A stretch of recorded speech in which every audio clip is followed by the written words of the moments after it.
Assemble the accused! Bear witness to the trials! The time of the Inquisition is now at hand. Putting pop culture to the rack, the Inquisition calls to account the events of the week, rooting out heresy wherever it is found. I am Grand Inquisitor Doomcock, the future ruler of Earth, and joining me for tonight's torture is Nerdrotic Channel's Grand Inquisitor Gary Beekler. Gary, how are you, my bat chum? Pretty good. Well, better off than you. Yeah, no shit. Oh dear, oh dear, oh dear. Yes, my friends, through a scheduling snafu and misunderstandings and failing to take into account time zones and VPNs and all the different things that go into logistics, we were unable to, both of us, see Batwoman as of this moment. But we are going to proceed anyway. Gary has generously consented to allow me to spoil Batwoman season 2, episode 1 for him, and go ahead and give my review, and Gary can react, probably in horror, maybe with laughter, maybe some tears. I don't know. To what I'm telling him, but he has seen WandaVision. We're going to go ahead and do a review of WandaVision. We are also going to talk about a little bit about Cobra Kai. He's seen the first couple of episodes of that, and a little bit of a diss from Mark Hamill to Ruin Johnson himself. So we got a full night planned for you guys here tonight, and thank you for joining us on the Inquisition. So, Gary, what do you think? Where should we start? Should we start with, why don't we start with WandaVision? Since we've both seen WandaVision, and then we'll go ahead and I will roll up my sleeves. And God, I was hoping you could explain a few things to me about Batwoman, but maybe we'll piece it through together, or maybe the chat can help us out. But it sucked. Spoiler. Oh boy. Oh God, it sucked. It was so bad, Gary. It was so fucking bad. I was making a joke earlier about, what it's going to be is it's going to show, Kane saying, "I'm done with this Batwoman thing," and stripping off her outfit in an alley and then just leaving it there. And then, here comes this chick that finds it and says, "Well, I've got a suit now. I guess I'm Batwoman." And basically kind of like it.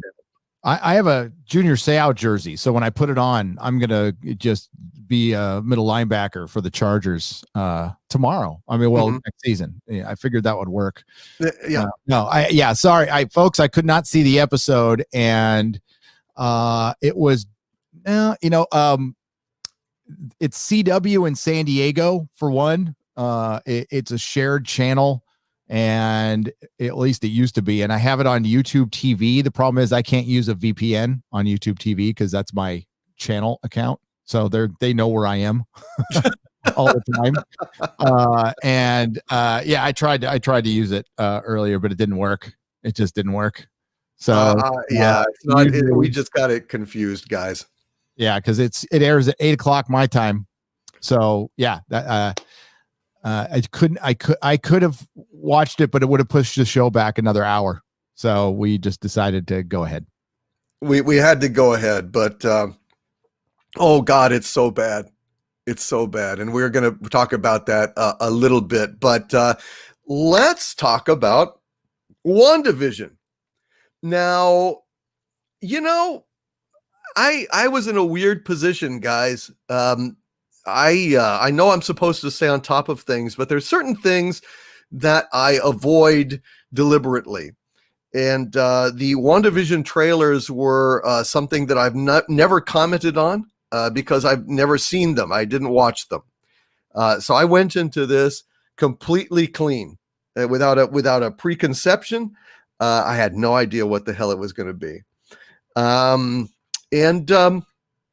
have to say, I really, really liked it. I was intrigued by WandaVision because I couldn't believe that they were going in this really weird and unexpected way.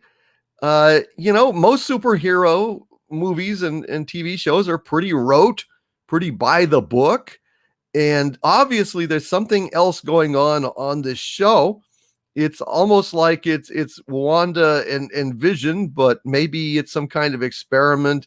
I don't know, but boy, it's taken it through eras of television, and sitcoms in particular, with Laugh Track and everything else. Holy shit. I'm intrigued. I'm intrigued. I mean, it's kind of like Legion. When Legion was on, Gary, I really enjoyed the way that they were kind of bending the genre, using it as a springboard to do something innovative. I mean, whoever would have thought of this kind of idea? I think it's absolutely brilliant. Now, I don't know how it will end. I don't know where it's going.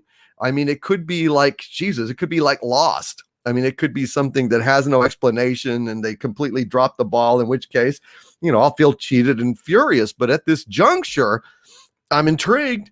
I'm stunned that Marvel is taking such a bold and innovative approach to this TV show. I'm intrigued and I want to know more. What'd you think? You probably hated it. What'd you think? No, I liked it. Good. I thought it was pretty good. It was slow. I think everything depends on the payoff on this. Mm-hmm. But as far as what they're doing, it's a very unusual way to start the MCU. And there's a but in there. Don't worry, folks. But I thought I love Elizabeth Olsen as Wanda. I don't know why they don't call her Scarlet Witch yet, but and I have to on that. And I love Paul Bettany as Vision. I think he's great. So they really played it up, the whole 50s sitcom thing. These are sitcoms like you and I grew up on. So it was cool. The familiarity, the humor worked for the most part. Some of the jokes didn't land, but they were supposed to be there for the show. So I get it. Right. But this is all a slow burn. It's supposed to be a build up to stuff. And yeah, so the flaws would be, there wasn't enough clues in there to keep me going. I did go back and watch each episode 3 times. No shit, really? Yeah, and I don't think I want to watch them again. Like the second time I was intrigued, third time I was bored. So that really tells you like where we're going to go with this one. It is interesting that Disney, it looks like the Disney way is going to be 30-minute episodes on everything. Yeah. Well, that's a way to cut costs. It really is. It really is. It works in some shows, like Ash versus Evil Dead did that, and it was perfect for Ash versus Evil Dead. And I think Cobra Kai does that too, right? So that works for that. So it saves them money. But I mean, this shows you the difference between Brie Larson and Elizabeth Olsen. She's so fucking likable and cool, and she's a natural beauty that she really fit in that 50s mode. And they made a couple of comments on sexism, but it was like in a funny, light way, right? And I freaking love Paul Bettany as a very dead Vision. And there's something going on, and it's all, I believe, of Wanda's making. They are adapting. I believe they are adapting a little bit of Avengers Disassembled, a little bit of House of M, and I'm wondering if we're going to get a reverse No More Mutants, or maybe she'd already done that already, and that's how we get the mutants here. But this is supposed to introduce, at least according to rumors, Disney hasn't officially said this. This is just rumors, that this is supposed to lead into Doctor Strange and the Multiverse of Madness, and it's supposed to be the first step into bringing mutants into the MCU. So I'm thinking we're going to see a giant payoff coming, and some of Sword is going to be in. Sword is in it, and there was a bunch of little Marvel Easter eggs in there. You got to like really hunt for them. And honestly, I had to read a couple of articles. There's a bunch of stuff in the background in the grocery store, which he's in the animated grocery store. Monica Rambeau made her first appearance in the Marvel Cinematic Universe, and that was interesting. But I here's my fear. here's my fear is this is a very there's no identity politics. It's not woke. It's pretty fun. I guess the biggest criticism is it's a little slow. The second episode is much better than the first. I thought Emma Caulfield from Buffy being in it was fucking awesome. I love that. She's Anya and Buffy. I'm a huge Buffy fan. But I think two things could happen here. And I hope it's the first one, which is we're embarking on a new MCU where they're going to tell stories, fortunately, unfortunately, through the Disney Plus and the films. And we're going to see, if they don't go all fucking woke, excuse my language, that we're going to see what comic books, the closest thing to a comic book, what they were supposed to be, because they're supposed to be serialized storytelling. And I talked about this in my member stream today, that I was talking to another former comic shop owner, and I said there's a big misconception out there by people who don't read comics, and this isn't a judgment, it's just a misconception, that comic books are just superhero battles. You're just building up to battle the bad guy or the big boss at the end. That's video games. Comics are serialized storytelling, and yeah, occasionally you fight the bad guy, but a lot of times the hero is being screwed with mentally, or I mean, there's, because you had 50 years of stories, there are so many stories, and they were forced to get creative and get weird. And I love that you brought up Legion, because this did remind me of Legion, the first 2 seasons, the good 2 seasons of Legion, and playing with the surreal nature of comic books I thought that was pretty fun. It's not as good as Legion. The first 2 seasons of Legion were freaking great. Right. The biggest flaw, the biggest complaint I've heard from people is they just weren't given enough information though. So a lot of people just don't know what's going on. And you didn't watch the trailer, which is good. And I won't ruin it. Because the trailer spoils a major thing about it. Really? Yeah, especially if you're going in cold on these first 2 episodes and you're still kind of wondering what's going on. There's something in the trailer that definitively tells you what's going on. Oh, okay. Yeah. Well, yeah, I haven't looked at it, but from the changes in color, from the pulling back from the screens, Baron Strucker, Hydra, I thought perhaps she's in some kind of Hydra trap or something. They're trying to screw with her, or it could be the Vision's stone. She might be somehow trapped or under the influence of that. I'm not sure, but it really, at this point, it doesn't matter. I mean, I was enjoying the playing with the conventions of sitcoms from the past, classic sitcoms, even the sets, like in the first one, it was the Dick Van Dyke Show. Second one, it was more Bewitched. And I really liked seeing Elizabeth Olsen in that one piece. She was that was nice. It was funny, and you say that some of the jokes didn't land. Well, a lot of the jokes didn't land in the old. Yeah, I think it was supposed to be. Yeah, they weren't supposed to land aesthetically. Right. Yeah. I admire their chutzpah in trying something so radically different. I mean, good God. I mean, that's the best way to proceed on these TV shows, is take a chance. They're not as expensive as these movies. And television really ought to be ideally a kind of a testing ground for innovative new artists and new stories and new narrative techniques. Why not? What have you got to lose? I really respect the creative impulse of these guys. I mean, they're displaying for a little bit of artistic integrity. Yep. I'm all for it. I'm interested, and I'm going to be watching it keenly for the rest of it. Do you know how many episodes it is? Have they said? I believe it's 8. 8. Okay. Yeah, 8. And they've already got a big. Okay, so they've drawn from I actually have original art from this comic. But there's a villain. I don't know if I want to say, but there's a villain you're already seen, a big time villain from the Avengers. So they've drawn back to old Avengers books, which is good, which is very good. And I think we're also going to see her in her actual Scarlet Witch outfit at one point, aren't we? Yeah. Yep. Which is fantastic. I can't wait. It's about time, man. About time. Thank God. Yeah, I'm for it. So I know that some people were. Well, I was getting a lot of messages that were very puzzled. Well, I saw the first 2 episodes. I don't really know what I think, and it's like, well, I'm giving them credit. I mean, I'm withholding judgment. There's not really a whole lot to review at this point, except the concept and the general approach.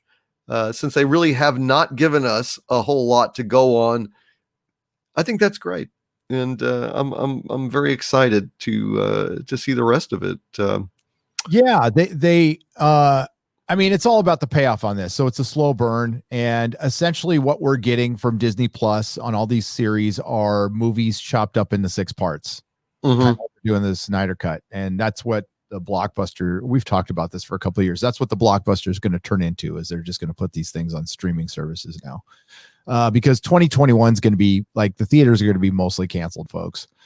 They're already kicking most of the movies back to later in the year. Disney hasn't done anything yet, but they will, because California is stupid. So I think this is the future, what we're going to see here, and it might work out. I just hope that Disney doesn't get into the habit, because I mean, there's an argument to be made. We like WandaVision and the first couple of episodes of The Mandalorian, but they're very similar in length and in quantity of story. I mean, yeah. And it feels like I don't want to have a streaming service of half-hour episodes that just dangle carrots. And one of my members brought up today, which was a great point, heroes. You don't want to be like heroes. God. Which was started out promising, right? And then we found out it was a big empty mystery box. Oh my God, it was bad. Yeah. So that's what we don't want to see. And they don't need to be this vague with stories. There's so much crap. And I hope it's not data-driven analysis to freaking save money. But they didn't hold back on the style, though. See, that's the cool thing. The aesthetics are very important in a comic book in an adaptation. And one thing I'm very critical on Marvel on right now is their costumes have gotten shitty. Like they've got really lazy with their costumes. For one, they're dialing back. They put all the women in men's clothes now. They try to make them as unsexy as possible because of the current environment in Hollywood. And I don't mean they have to walk out in a G-string. Not going to complain if they do, but they don't have to. Okay. But like straight up, look at Wasp's costume. It looks like Ant-Man's costume. It looks like she just put on Ant-Man's costume, and it didn't start out that way. So, and then, even Hawkeye's costume sucks. Absolutely sucks. It's not even a costume. He's not even, he looks like G.I. Joe or something. He doesn't look like a superhero. So we all saw Marvel getting very formulaic and lazy. And this is a little bit of a break from that, which is nice. Yeah, no, that's a good point. I'm optimistic. I'm hopeful. I did love the cast, like you said. I think I agreed with everything that you mentioned in terms of that. I think Elizabeth Olsen and Paul Bettany were just spot on. He's very funny. He's great. The underrated actor, completely underrated actor. Really. I want to ask about the bubble gum. Slade Wilson with a $2 super chat is also asking, so I'll go ahead and mention him since I'm curious about it. So Vision is defenseless against bubble gum, says Slade Wilson. What do you think that was like about, or what was that a metaphor for? Ooh, that's a good question, because like something gumming up the works, like metaphorically. What do you think? I doubt that was just a random. No, that's probably there's probably something affecting Wanda, like mentally, and it might not have been something she ingested or something, but that's my guess. I could be completely wrong, but I think it's foreshadowing something much bigger. And that might not be Wanda. It might be reality. Like the works of reality are being gummed up. I mean, okay, so the MCU and the DCU DCEU are in similar positions. They're both retooling. Okay. Mhm. One is retooling because they ended a very successful run, and then one is retooling because it's always retooling. So they're going to be introducing this multiverse stuff, and that's how they keep things going. That's how DC kept things going in the comics. Marvel never really did this stuff. So it's going to be interesting where everything goes, because the danger of doing that stuff is it might, like, some of the stuff you watched might not count anymore. Right. And that's, I hate watching stuff that's, oh, that never happened. It's like, well, why did I spend 2 hours watching something that never happened? I mean, I know it didn't happen, but it's I that's the important part of it's serialized storytelling. Everything's connected.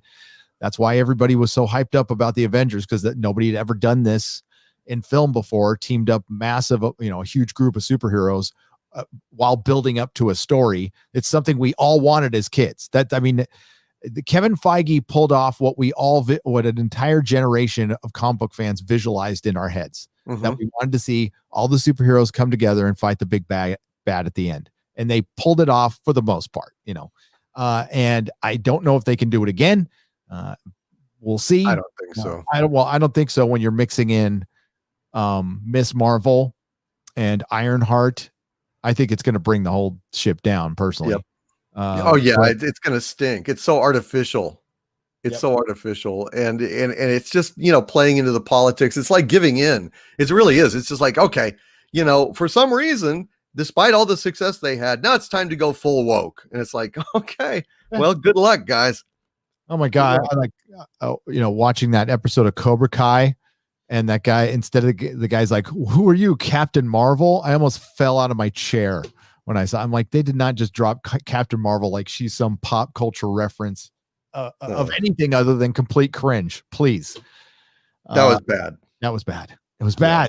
But no, WandaVision, Mrs. Nerdrotic liked it a lot. And she can, she watches every comic book movie with me, and she likes superheroes, but she can be pretty critical. She can be very Mahler-esque of superhero films. And she was impressed by it. So that's good. I think it's good that they did something different. And no, Disney is not reinventing the wheel over there. They're just trying to keep it simple right now. It is interesting. This is the first Marvel thing we've gotten since Spider-Man Homecoming, or Far From Home. God, I completely forgot about that movie. Yeah. I was convinced Endgame was the last Marvel movie I saw. I watched Far From Home. And I remember J. Jonah Jameson. That's the only thing I remember. Well, Far From Home was Far From Good. Yep. So maybe that, if you think of it in those terms, Spider-Man Far From Good, you'll remember. Yeah. I don't know. Yeah. No, I enjoyed it. I laughed, and I thought it was fascinating, and we'll see. But I guess if you're saying that it's going to tie into Doctor Strange, yep, then obviously magic is not off the table in terms of this, and also splitting some kind of dimension open where mutants can come in, or it's not hard to come up with a number of possible scenarios if that's in fact the case. I didn't know.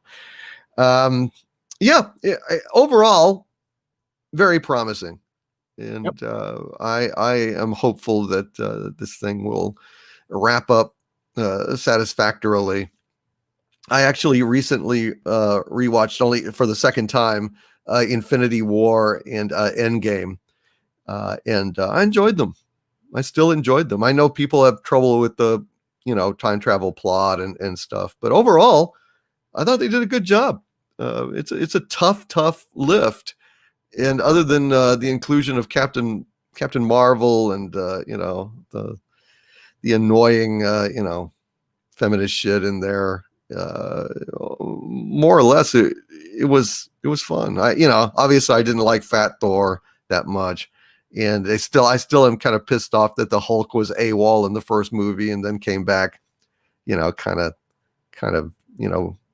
puny banner mode. But overall, I really did admire it. I thought they did a great job, and I don't think we'll ever see anything like that from Marvel again, at least not for the next 10 years, as they're going down this horrible path that they've set for themselves.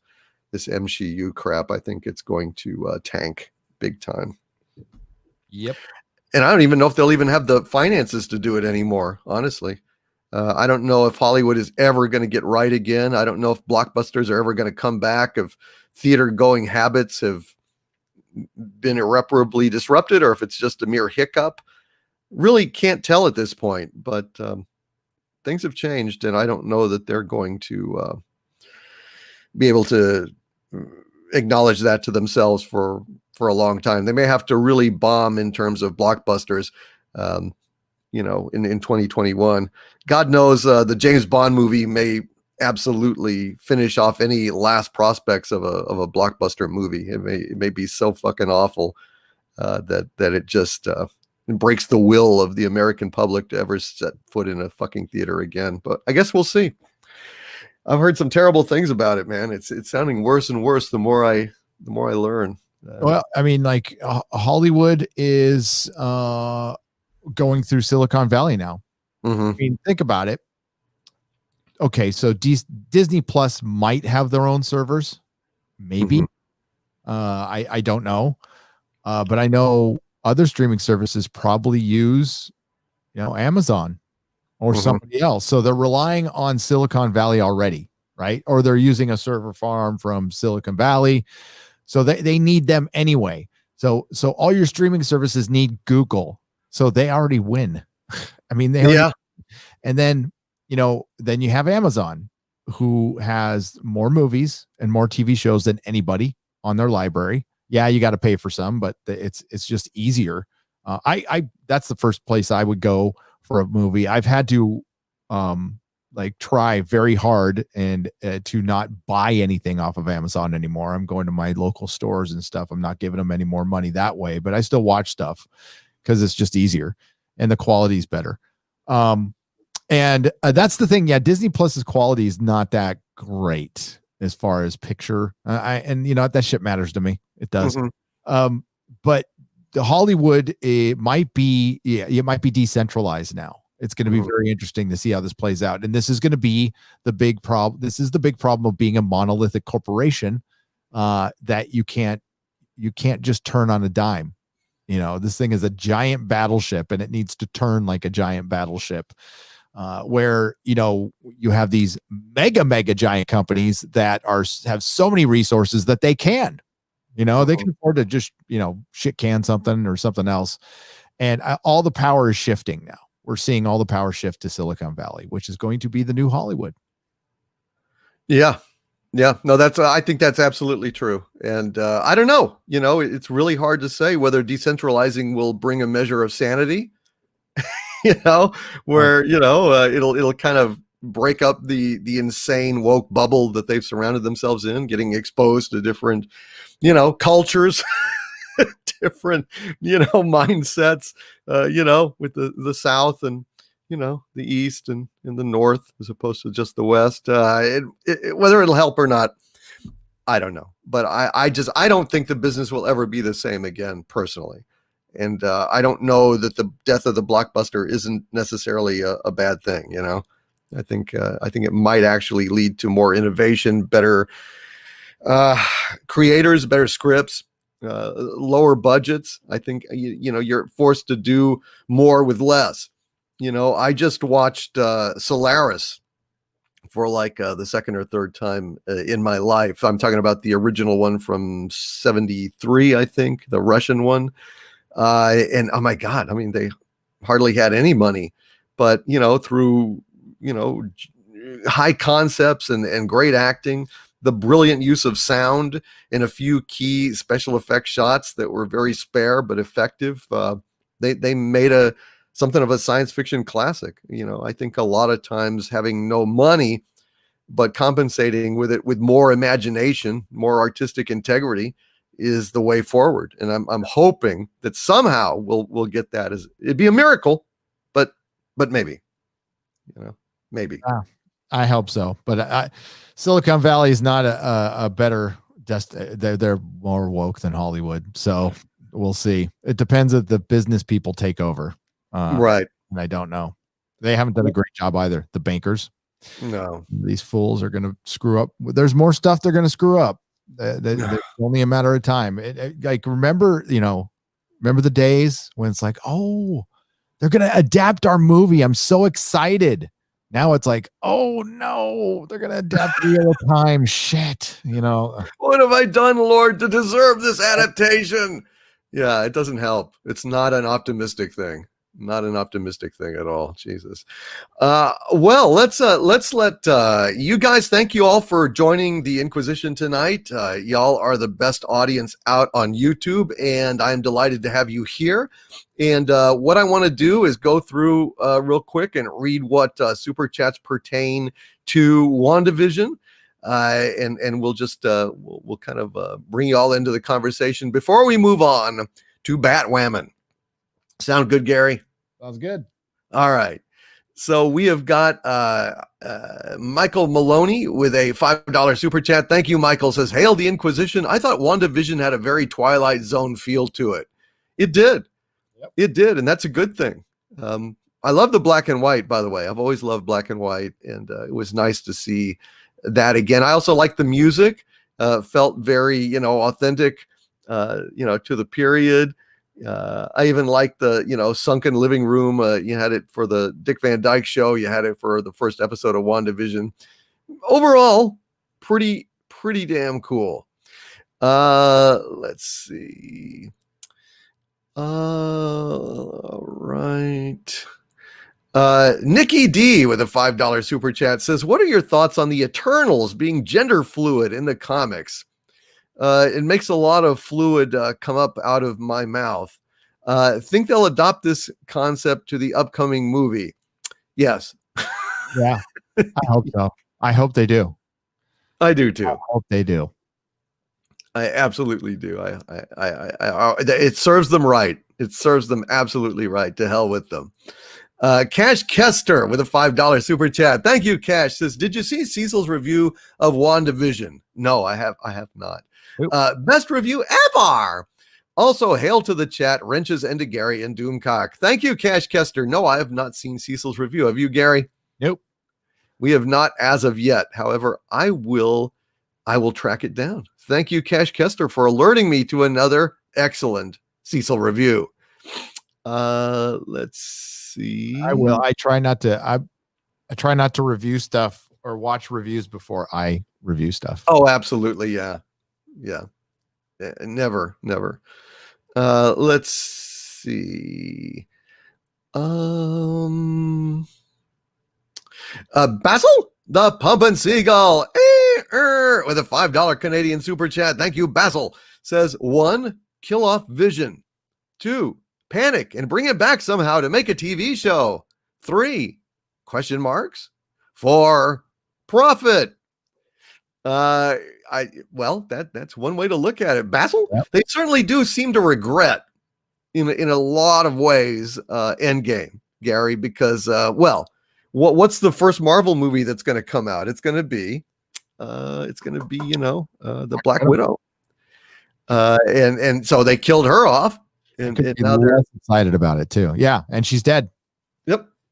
And they're struggling to bring her back because they know that what they killed off was the gold mine, and now they've got second, third, fourth stringers that are going to be the stars of the movies, and boy, are they going to suck. Well, yeah, they don't have a Black Panther now. Nope. They don't have a Black Widow. They don't have a Tony Stark. They don't have a Chris Evans. They only have Chris Hemsworth for a couple more movies. I know Chris Evans said he's coming back, but he's not coming back as Cap. There's not going to be a Cap movie. So what do we got? We got Doctor Strange. They don't have Spider-Man anymore.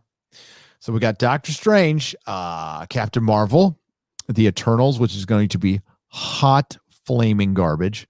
Mm-hmm. Miss Marvel, She-Hulk, which is just going to be a cutesy TV show. We got WandaVision. We got Falcon, who's going to be Captain America. Right. And Winter Soldier on a TV show. And they're good co-stars, but they cannot carry a film. Neither of them could carry a film. And yeah, they're in some big trouble. They need to cast. They need a splash. Getting Raimi back great. Getting Raimi to do Doctor Strange was a good move. That was a good move. But outside of that, for one, it was stupid to kill off Cap and Iron Man. You recast these characters. You don't have replacements for these characters. But I would love to see him try. Well, they're gonna try. You'll see that, but it's not going to be fun to watch, Gary. It's going to be painful. Gender fluid Eternals. I wonder how that's going to go over. Moon Knight, right? I mean, there's somebody out there right now who could play one of my favorite all-time characters, and you could just take all my money if you did it the same way you did it before in the first 2 seasons, which is Daredevil. Get Charlie Cox, Daredevil. The problem is your main characters that all of us wanted to see interact. They blew it by not putting Daredevil in, and that was a petty ego battle, by the way, that kept that from happening. There's nothing else that could have kept that from happening.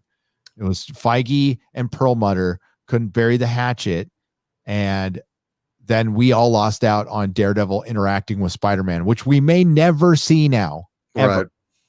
Right. Which is damn shame. You're right. Daredevil is one of the best Marvel properties out there. They did a great job with it, and they completely blew it. Yep. Completely blew it. Nicholas Horton with a £5 super chat. Thank you, Nicholas. Says, hail DC and Gary. All that I want is comic accurate outfits. You and me both, man. You and me both. Gary, would you object to comic accurate costumes? Absolutely not. I would love it. Absolutely love it. Comics are comic books. It's not, it is the costume. It is the branding, like Moon Knight. If Moon Knight doesn't look like freaking Moon Knight, if he doesn't have a big ass cape and he just comes out with like a white mask on and he's, all the belts and the buckles and the motorcycle suits that they wear, then, it's a waste of time. I heard he's going to look a lot like Mac Tonight, the old McDonald's character with the moon-shaped head. Yes. Oh no, I remember. Can someone be Mac Tonight? Oh Jesus! I just made that up, but they might do something equally horrible. That's all I'm saying. Yeah. And Nicholas Horton with another £5 super chat. Thank you, Nicholas, sir. Says, isn't Wanda meant to become a villain in the multiverse of madness? Would not be surprised. But I can't speak to that personally. Gary, do you? Yeah, I mean, Wanda's been unstable and bad before. So yeah, for sure. I heard she might be a villain. Oh yeah, she's like in that proud tradition of characters like Medusa, right? Who was on the Frightful Four with Paste Pot Pete. and who else? A couple of other villains that were. But was it Batak? Was it the guy, the living boomerang? Yeah. I don't know. Anyway. I want you to keep in mind that, okay, so the last, Thor, which was, I'm trying to think, he fought a female villain, and then Doctor Strange is going to fight a female villain. Watch this to become a trope. Any straight white male character in a superhero film is going to have to fight a female villain. Wow, but then wouldn't the villain have to kick his ass? That's how they're going to balance things out. Well, it's still and the female villain will be more powerful, but no, she'll still be beat. It's still part of the intersectional empowerment thing because it's still showing female power. Oh, okay. And you're not having a woman mentored by a man, and believe me, it'll be the fault of a man. Remember, in Thor, it was because she was held down by Odin. So. Oh, okay. Which is part of the story, but that it just fits too well into their. They find ways to canonically fit their intentions, their intersectional intentions. Intersectionalism is a blight on Hollywood, and it has completely infected it. Mm-hmm. And everything we see has a little bit in it. And when something's not there, it's because it's outside of the bubble, like. Cobra Kai, it's still a little bit in there. It's a little bit in there, but it's not anything that takes away from the story. The good outweighs the bad, like 1001 in Cobra Kai. Mm-hmm. But it's there. It's definitely there. It's always going to be there in Hollywood. And it's just a matter of how much people are going to take. And what's intersectionalism? I mean, look it up. It's a construct thing like academia came up with. It's basically a pre-segregation. putting everybody into groups, and these victim groups have all been victimized by one thing, and it's fucking insane. It's fucking insane. I'm so sick of it. It's so transparent, and it results in things like Batwoman season 2, episode 1, which we will be getting into in a minute. I don't think there's any greater tribute to female empowerment than Batwoman season 2, episode 1. But we'll talk about that here, Gary. You're in for a treat. Are you ready? You're gonna get some popcorn or something? It's gonna be fun. Christopher Talk with a $5 super chat. Thank you, Christopher. Says, will they end up on Full House while Uncle Jesse is changing the Olsen's diapers? Bob Saget. God, I wouldn't mind seeing Elizabeth Olsen get her diaper changed on the show. I don't think Disney would have that happen, but especially if she's wearing her Scarlet Witch outfit and it has snaps. I think that'd be good. Make it so, will you, Christopher? I like the way you think. You should be a development executive in Hollywood. Okay. Corayon Witch in Residence with a $5 Canadian super chat. Thank you, Corayon. Says, they're talking about bringing back Chris Evans. Could this be a sign of damage control? Oh yeah, I think so. I mean, I think that, like I said, the only things that are happening is they're bringing back characters that died at this point. Even Spider-Man. Spider-Man died but was brought back in Infinity War, and we had Far From Home, which was far from good.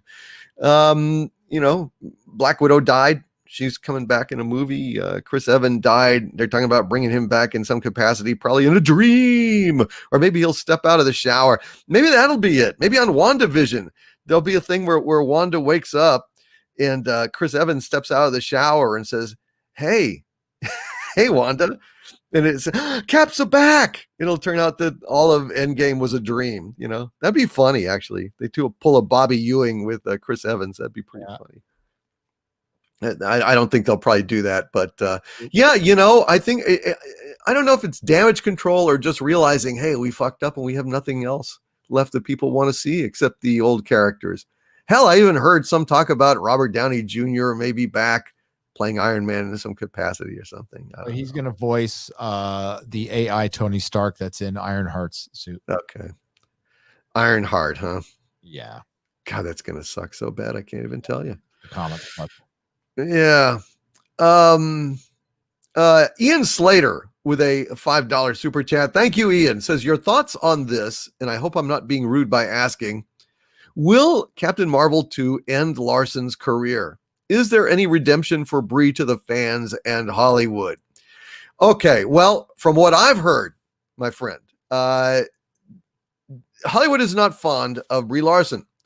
Now, I've reported a number of rumors, and I keep hearing the same theme over and over again from different sources that,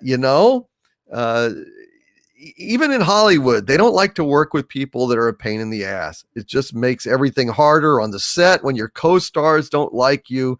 The directors don't want to work with you. You're just causing so much trouble, and you get on Twitter and mouth off, and it's just, I think that they are looking to replace Brie Larson.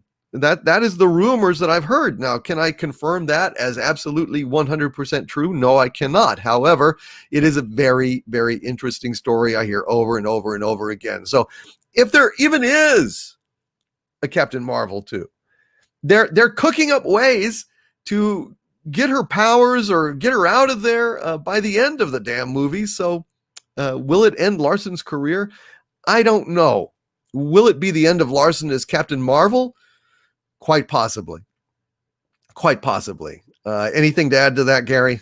No, I can't see her character lasting past the second film. I really can't, because she ain't setting the world on fire, brother. She ain't setting the world on fire.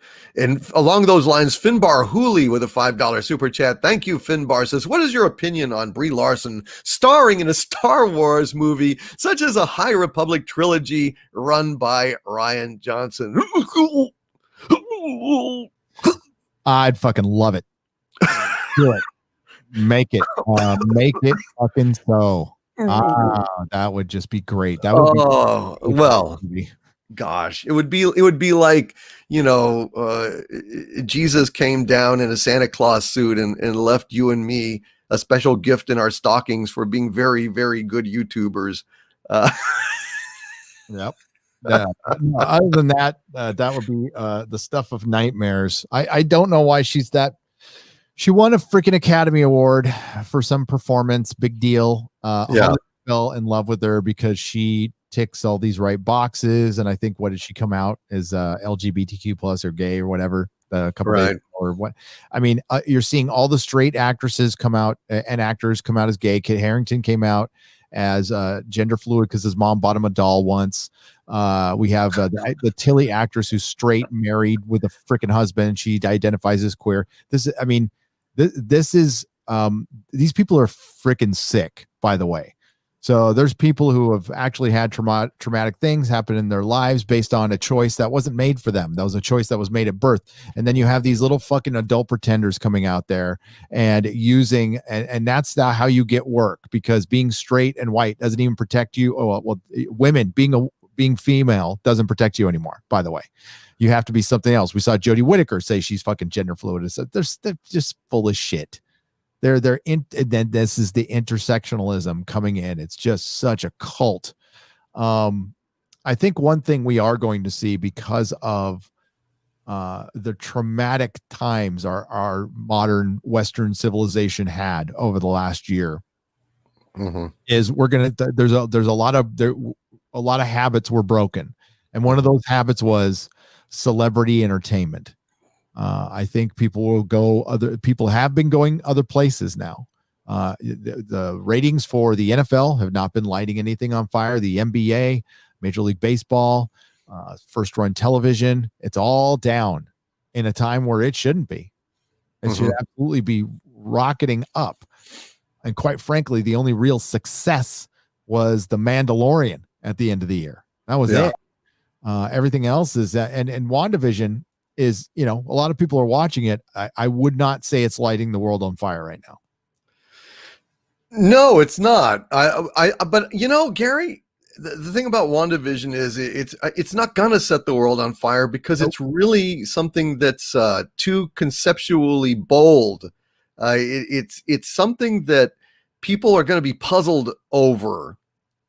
And I mean, if you've never seen, like, there's a bunch of people that probably never even seen an episode of I Love Lucy or Bewitched or Dick Van Dyke, which kind of boggles the mind. But I mean, they would be utterly lost.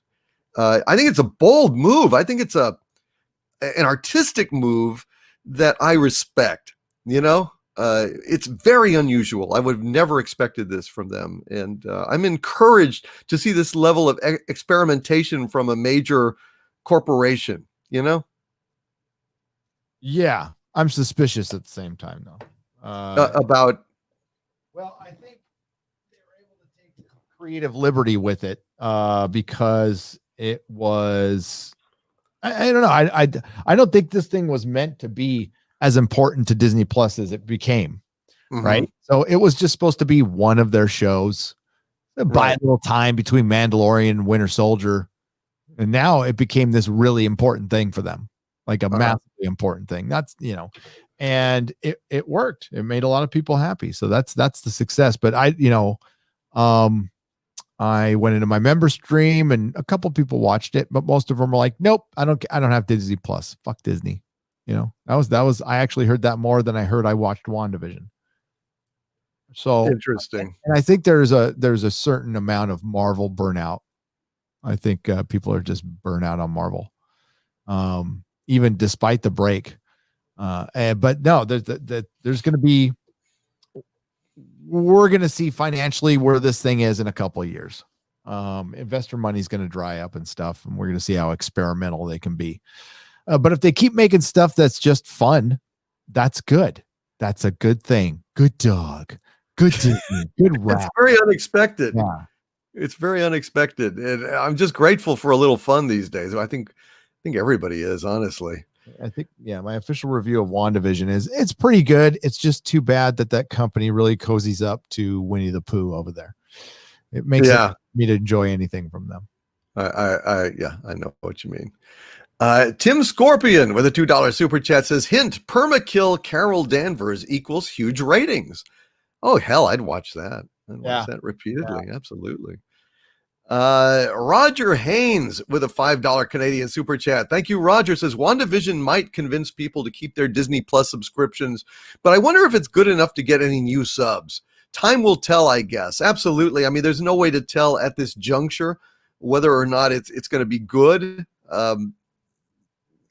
It depends on the execution. It depends on what's behind it. Are they going to go Lost, or are they going to go with a show that actually has a good payoff, which is a rare show to me. I'm trying to remember what show has had a great payoff. This show is for MCU fans. You're not going to get new people with this. This isn't going to bring anybody new in. They're going to go, what? For one, it's nothing like the MCU, and you don't know what's going on. You have had to have watched Endgame and Infinity War to know what's going on here with the whole setup. So absolutely. But isn't that good to some extent that to dance with who brung you, to go ahead and do something that's targeting the people that, are your faithful fans and kind of a reward for them? Yeah. Oh, yeah. Which I'm heartened by. I don't expect that kind of shit from anyone these days. I'm really happy. Yeah. But The Mandalorian is something you can jump on. Like, and you don't have to have watched any of Star Wars to watch The Mandalorian. Yeah, that's true. You can't jump on this show. There's just no way. You'll be lost. But yeah, and that's what it's probably just meant for. It's meant for it's an MCU thing. Mm-hmm. Yeah. Speaking of MCU things, Mike Trout with a $5 super chat. Thank you very much, Mike. Says, are the rumors true for Thor 4? Try to say that fast. Are the rumors true for Thor 4 that Hemsworth falls in a giant vat of soy? Portman rises up out of the vat. Hee hee. Well, I hadn't heard that before, Mike Trout, but now that you say it, it feels inevitable. Yeah. It feels absolutely inevitable, and I'm very disturbed. And Raven K with $100 super chat. Thank you very much, Raven K. That is very, very kind of you, sir. Appreciate it, and hail. Says, Gary and Doomcock, if you have Amazon Prime, check out Turbo Kid. I tried to get Critical Drinker in on it, but fell on deaf words. Shoot. Have you heard of Turbo Kid, Gary? Nope. I'll go check it out. I've never heard of Turbo Kid, but I tell you what, Raven K, shoot, I'm gonna watch it.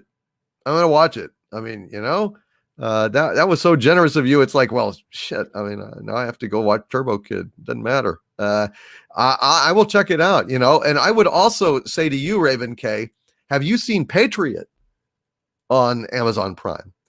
Because if you haven't, you're missing out on a really great show. It had 2 seasons, very quirky, unexpected, and original. So I tell you what, Raven K, I'm going to go watch Turbo Kid. You go watch Patriot if you haven't seen it. Damn great stuff. Amazon does some great stuff. And also watch The Expanse if you haven't. Turbo Kid is a hoot, says Keep Austin Ugly. And Mudageki says Turbo Kid is nauseating. Oh dear.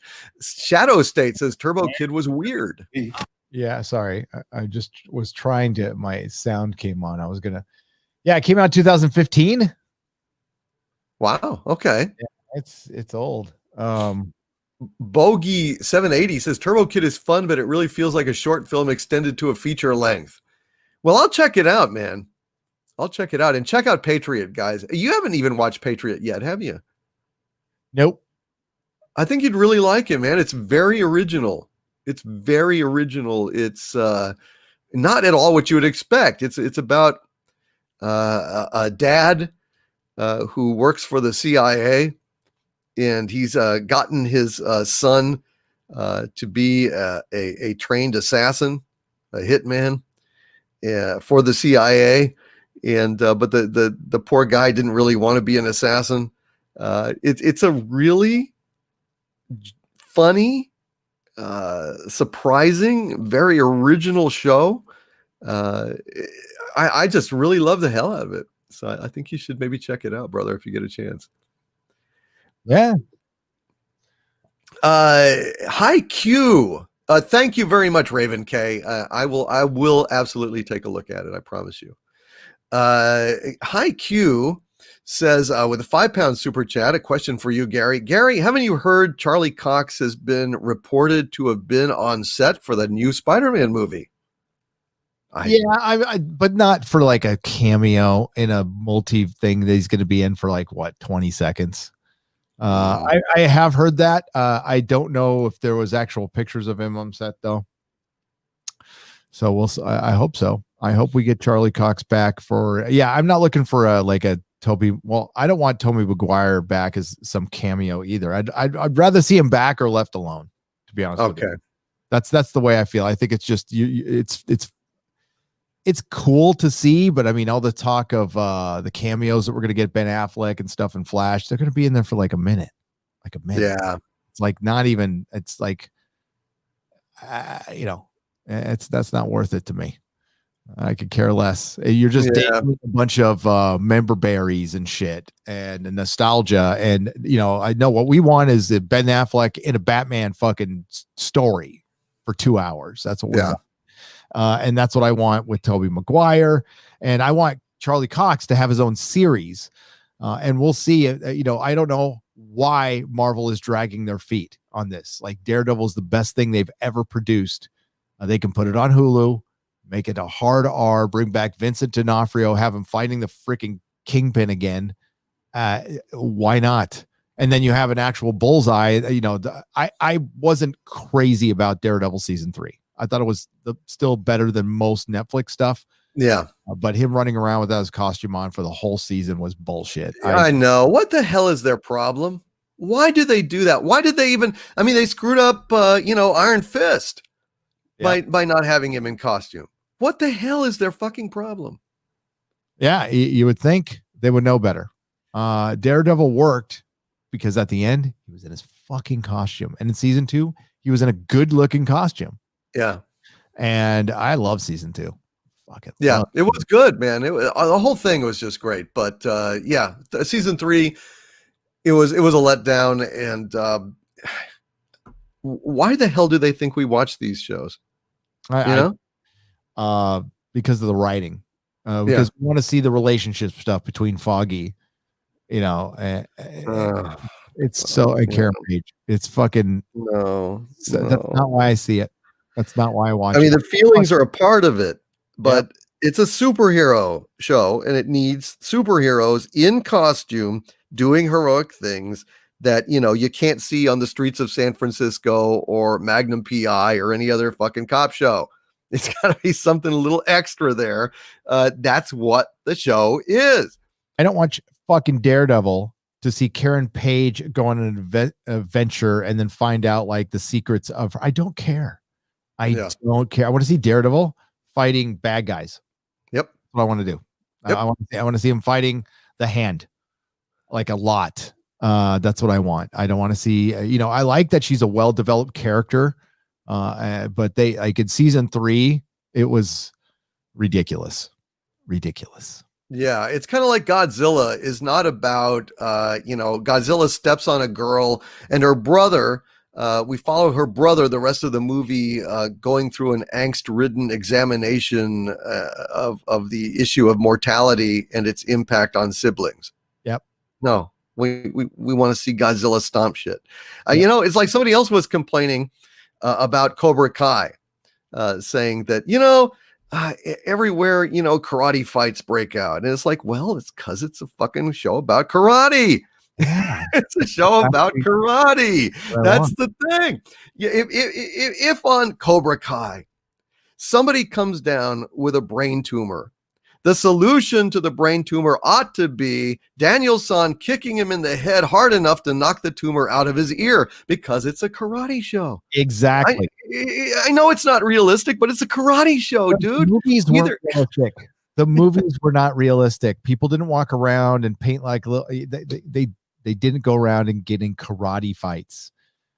For one, karate was pretty big. The martial arts were pretty big in the 80s. Right. Right. They're a choreographed sporting event. I mean, it's good to know for self-defense, and if you're of equal weight to your opponent, that's probably good. But you can know, Bruce Lee couldn't beat up a 300-pound guy. 300-pound guy would still kick Bruce Lee's ass. Yes, because he's bigger by 200 pounds. And like, who was that? Bruno Sammartino, not him, the stunt man, the guy who was a freaking monster. Like that guy would have killed freaking Bruce Lee. Death. So it's just karate, and it's like I was watching, the recap. I watched the end of season 2, and the ridiculousness of that. It's supposed to be that way. That's the way it's supposed to be. That's why it's yes, exactly. Yeah, it's exactly right. It's like if there's an alien invasion on Cobra Kai, let's say, just for the sake of argument, the solution has to be karate. Like, if you get Daniel-san and Johnny up on the alien mothership, and there's a self-destruct button, it has to be them working together and jumping up, because it's very high because the aliens are tall, and it has to be done with a roundhouse kick to push the button. It's a karate show. Yeah. Yeah. I think the blasters on ships ought to be fired by people punching their console. And the harder you punch your console, the more powerful the blast is. I mean, it's a karate show. Come on. For God's sake. No, it's great. I mean, if you're going to have dentistry, if anyone has a tooth problem, you knock them out not with laughing gas, but with a karate kick to the head. Come on. Yeah, I love William Zabka. He's so fucking great. He is great. Such a good show. I absolutely love it. Eric K with a $4.99 super chat. Thank you, Eric. Says, what's the difference between Brie Larson and a plank of wood? Wood has character. Yes, character is ingrained in the wood. You barely earned that, Eric. Excellent, Eric. Eric K.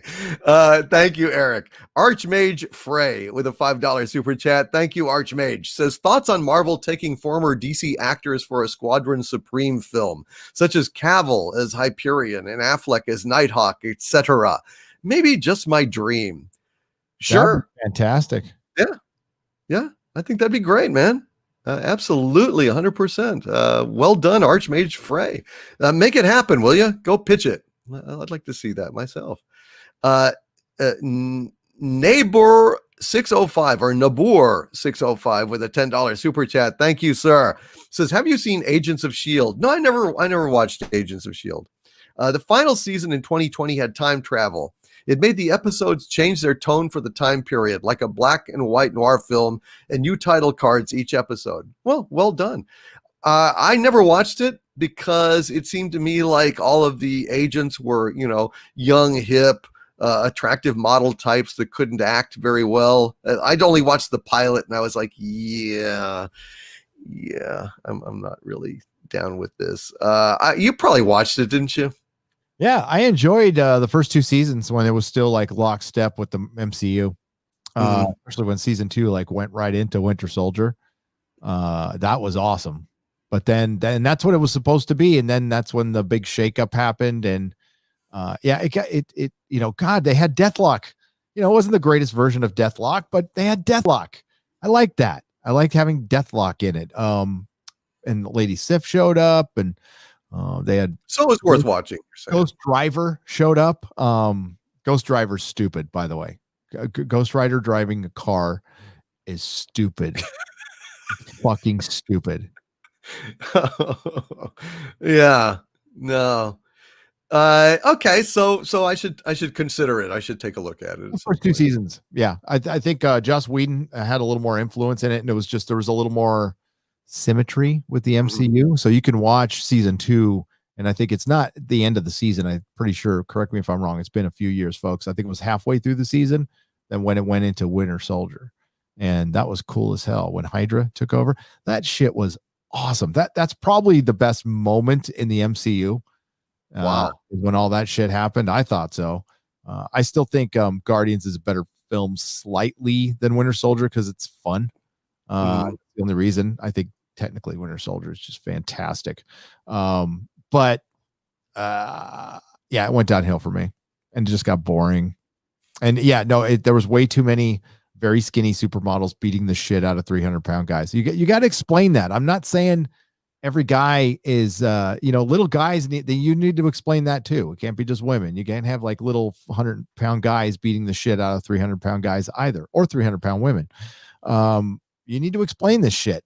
And the biggest problem I have with TV superheroes, for the most part, except for Charlie Cox, by the way, and people like, say, Brie Larson, who or the actress who played Colleen Wing in Iron Fist. You know what? Lift a weight. Go out and work out. Look like you give a shit about your role. Look at Chris Hemsworth, Chris Evans, Robert Downey Jr., Charlie Cox, Scarlett Johansson. They all went and worked out and got as yoked as they could, right? Right. Because they're playing fucking superheroes, and not just super. Like Colleen Wing is like just supposed to be she doesn't even have superpowers, right? And she was like kicking the shit out of people in the street, and it was the same girl that was the Sand Snake in Game of Thrones, and she looked like she just got back from the mall shopping. She didn't look like she could kick anybody's ass. So that verisimilitude, as much as I hated Terminator Dark Fate, I'm forgetting her actress's name, the one who looked like Justin Bieber, she at least worked out. Like, she worked out. She got physically fit for her role.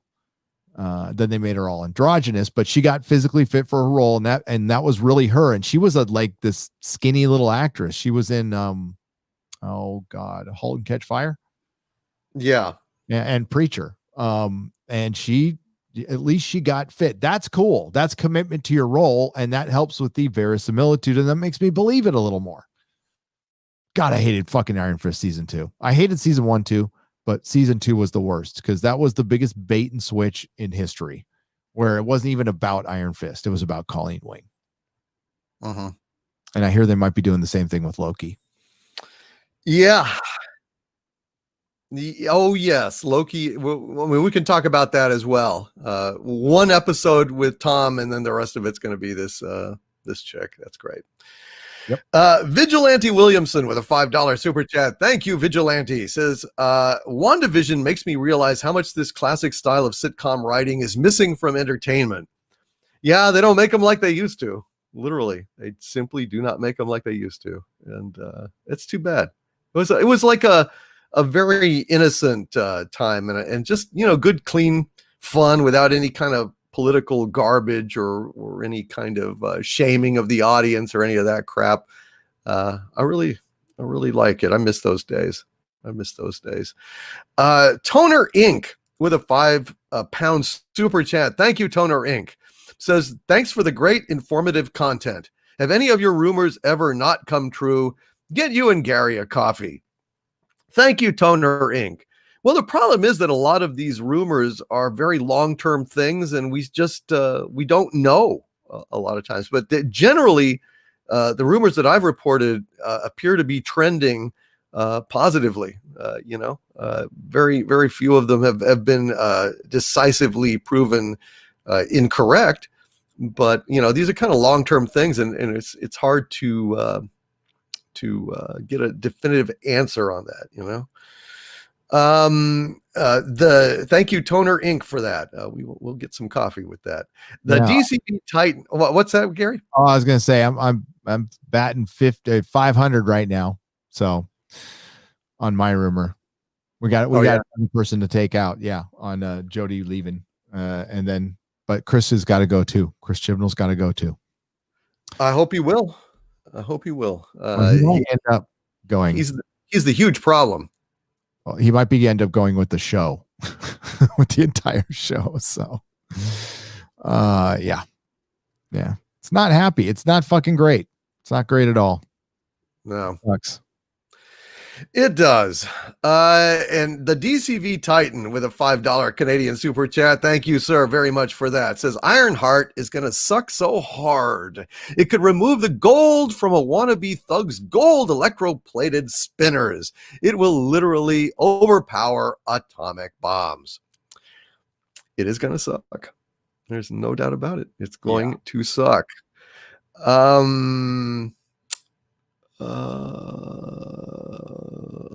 DeWall with a $20 super chat. Thank you, DeWall. Says, I wanted a scene in Daredevil where he fights down the hall with guys that he messes up, knocking out lights, flooring guys.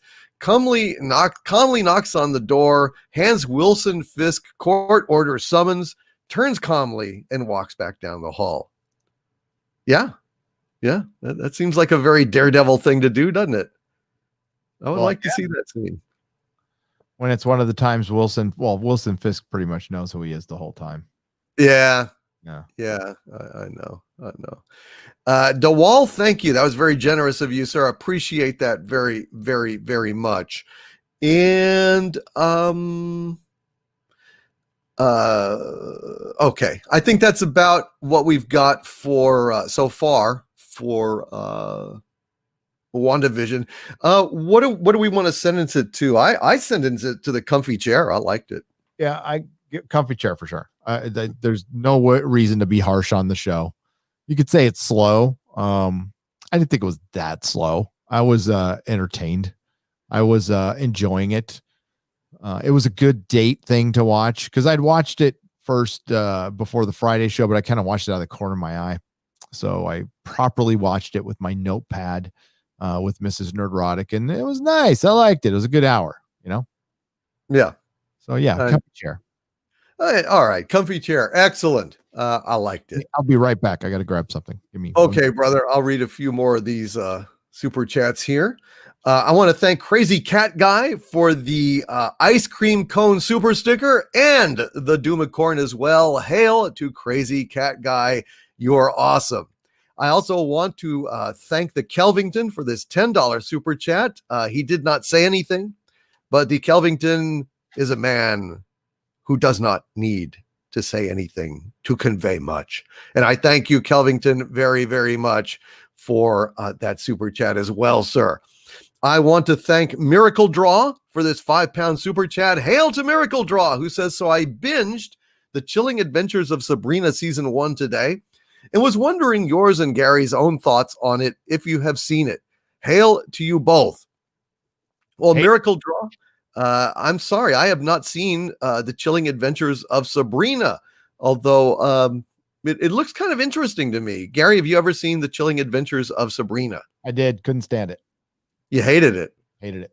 What was bad about it? Woke. Oh, no, seriously. Yep, super woke. Okay, well, so much for that. But Thank you, Miracle Draw. Well, I'll tell you what, I'll take a look at the first episode for you. Miracle Draw is good people here, and I really like her. So I'm going to check out The Chilling Adventures of Sabrina Season 1, the first episode, and we'll see what I think. And Cavi with a $5 super chat says, and hail to Cavi, watching Raiders of the Lost Ark on TV tonight. Seeing Indiana Jones kick German butts is always fun. Well, Indiana Jones is absolutely, Raiders is the best damn adventure movie of all time, period. It's one of the best movies of all time. It's a fucking brilliant. And Cavi, congratulations, you're in for a great time. And Nikki D with a $5 super chat is asking, thank you, Nikki D.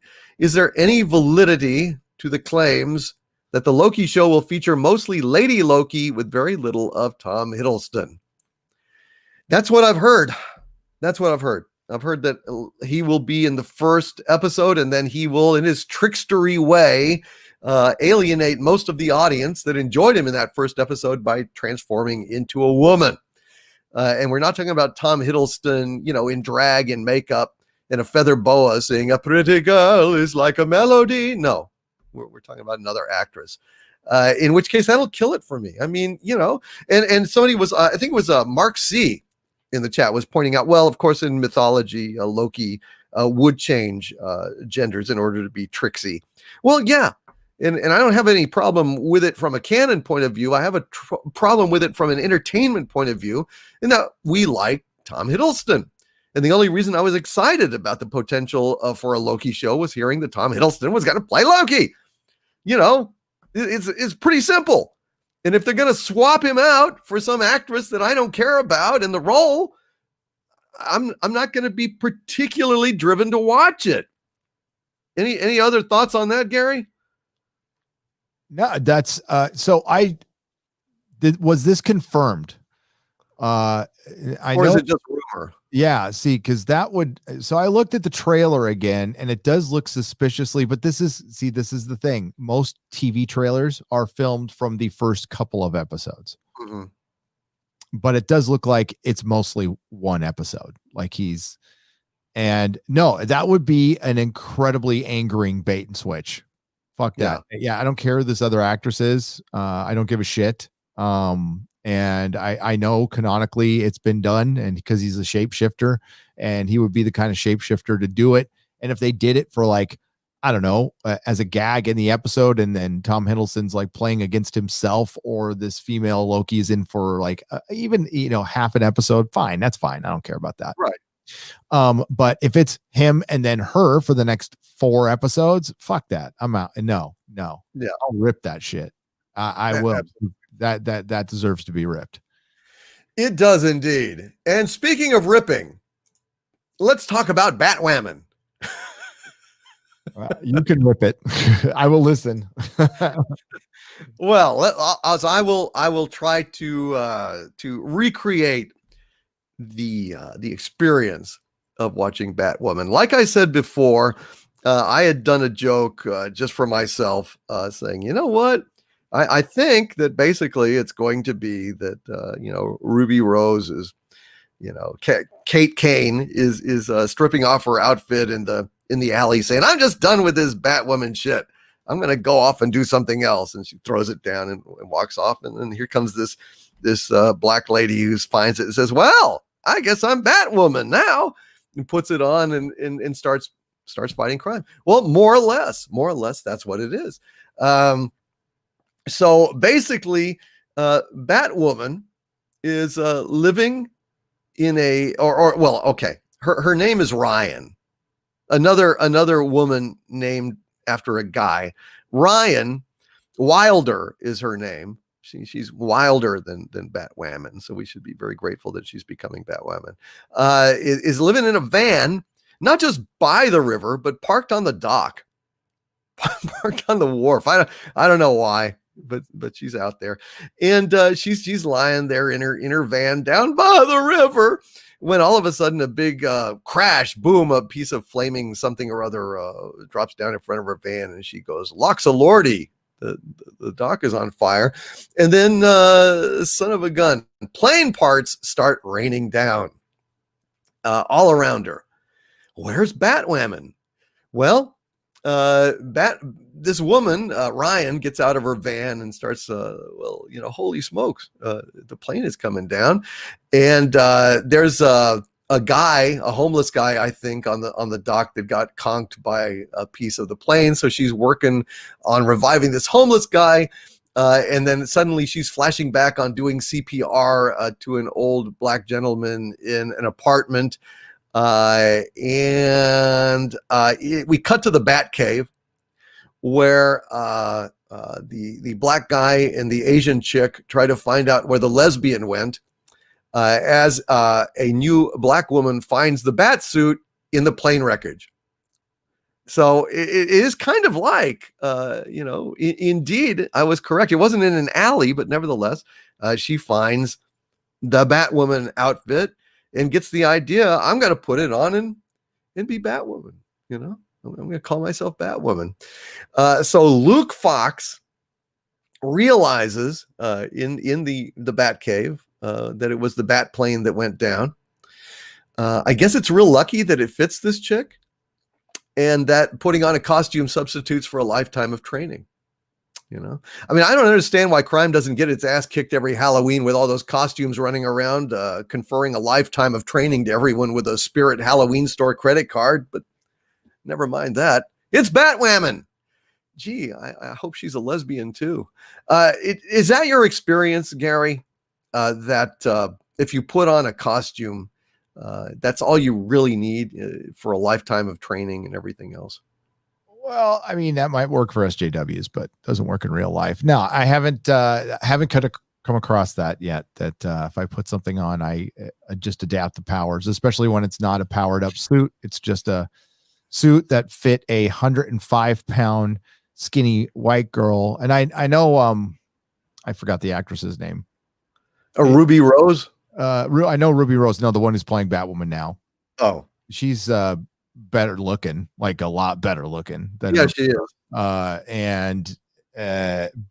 yeah, I don't think they're the same size. Yeah, I it just doesn't work like that. I'm pretty sure Batman spent years training, multiple years training all across the world, training with people, training just not just as a detective, not just in martial arts. He, all kinds of failing many times. Batman was supposed to be a guy who had developed himself to the utter limit of human potential. Peak human condition. Peak human condition, not just because he has a grappling hook and a utility belt and a Batmobile and a suit that stops bullets. For God's sakes, they didn't even used to stop bullets in the comic. But regardless, I got to tell you, Gary, this actress is better looking than Ruby Rose and terrible at acting. This actress is awful.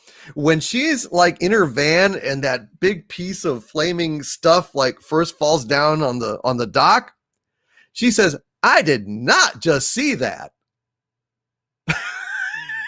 Gets out there and she's like talking to herself with these horrible lines and her eyes wide, and it's just awful, dude. It's just the writing is cringe. I don't know how. I mean, except by muttering it to yourself. I don't know why she's talking to herself. This acting is just awful, dude. You're in for a treat. So apparently, a dude who is pretending to be Bruce Wayne shows up. This is apparently from last season, which I stopped watching. We both stopped watching. But apparently Bruce Wayne is lousy with cousins everywhere. Alice / Beth is a cousin. Kate Kane is a cousin. He's got a male cousin who was always jealous of him because somehow he knew he was Batman too, or some shit like that. And somehow Alice, either he looks like Bruce Wayne already and sounds exactly like Bruce Wayne, so he could definitely pass for Bruce Wayne and does, or Alice puts some kind of mask on him so he looks like Bruce Wayne. But anyway, a dude pretending to be Bruce Wayne shows up, and apparently everyone knows he's Batman now, including him and Alice and Luke and Kate Kane's Asian sister. Does he look like Bruce? Or does Bruce Wayne's suit work like Batwoman's suit, in that if you put on Bruce Wayne's suit, bada bing, bada boom, you're a billionaire crime fighter who looks exactly like Bruce Wayne? Sure. Maybe it's that. Shit, I'm wondering, if I go out in the kitchen and wrap myself in saran wrap, will I be invisible? I'm going to test that out. Yeah. I'm going to test that out. I just wonder. So Ryan is the new Batwoman. She did time for drugs in prison. She grew up adopted. Her family was killed when they moved in somewhere and there were squatters there or something. And it turns out that Ryan also dabbled around with martial arts. So superhero. That's what I think. Superhero. Yeah. Yeah. Definitely. Anybody that's screwed around with martial arts. Her parents were squatters too? No, her parents weren't squatters. I think it was their apartment, or they rented an apartment and they go in to get their apartment, but there's a whole bunch of squatters there who kill them. And it, well, I'll get to that in a minute. They keep showing flashbacks throughout the episodes, so you know, you get little hints and drops here or there. It's really bad, guys. So the plane, as it turned, we keep getting what happened with the plane? Why did the plane go down? Well, the plane was flying with a recalled engine part. That's something that Luke and Sis say in the Batcave at some point. So I guess it's true. Police dad, remember that her dad was Ruby Rose's dad was the police chief or something. He's miserable thinking Kate is dead. And the sister is trying to console dad, but doesn't tell him that, you know, she was Batwoman. And meanwhile, this Bruce Wayne imposter, who is loosely Wayne, so I'm calling him Loose Wayne, is touring the Batcave with Luke. And yeah, so we've got Loose Wayne down in the Batcave with Luke Fox, and he's like gloating and being happy that now at last he's got possession of the Batcave or something. Now Batwoman, meanwhile, it's the big moment where she's going to put on the outfit and find it fits perfectly. And she's remembering the assault on her family, and she says, "Never again," because you know, she's going to strike out with vengeance. And she puts on her outfit, and it's hilarious.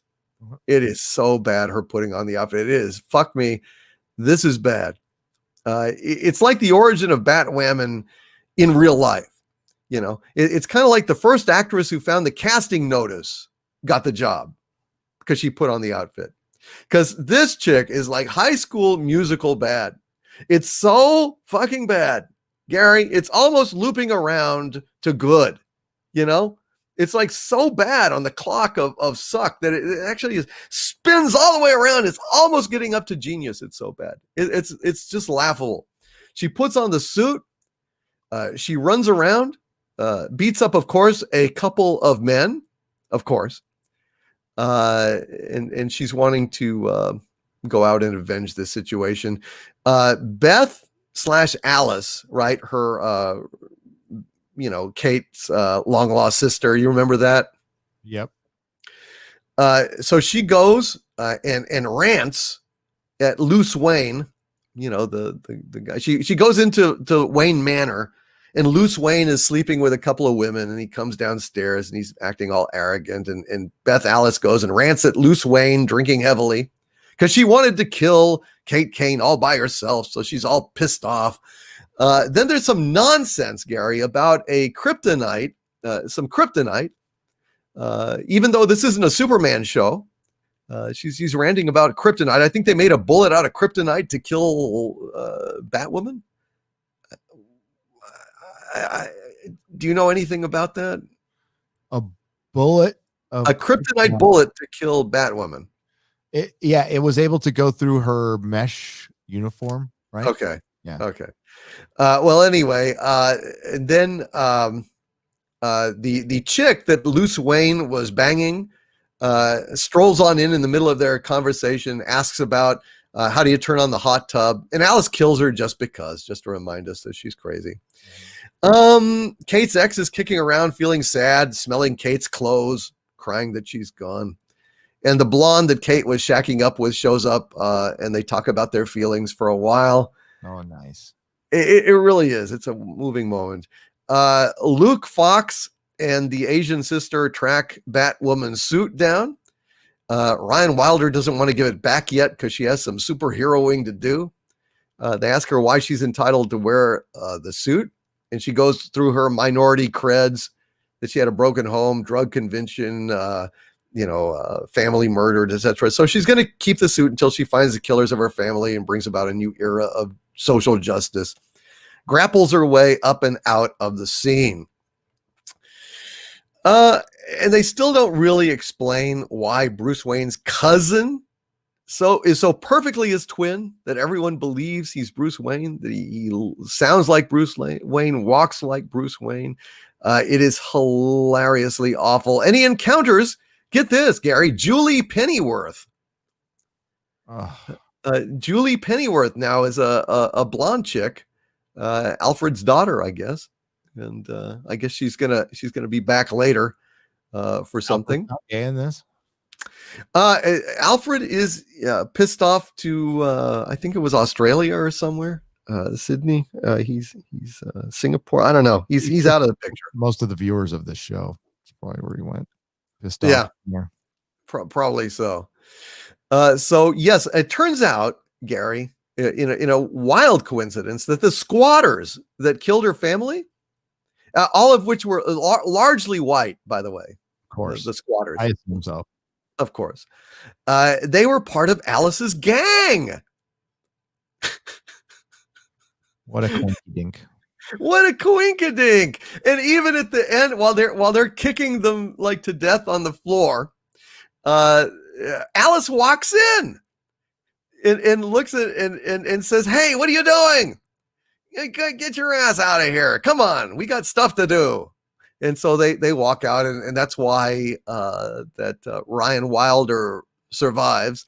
And now Ryan will organically take up the fight against crazy Alice Beth. Isn't that amazing? Of course. Such cynical.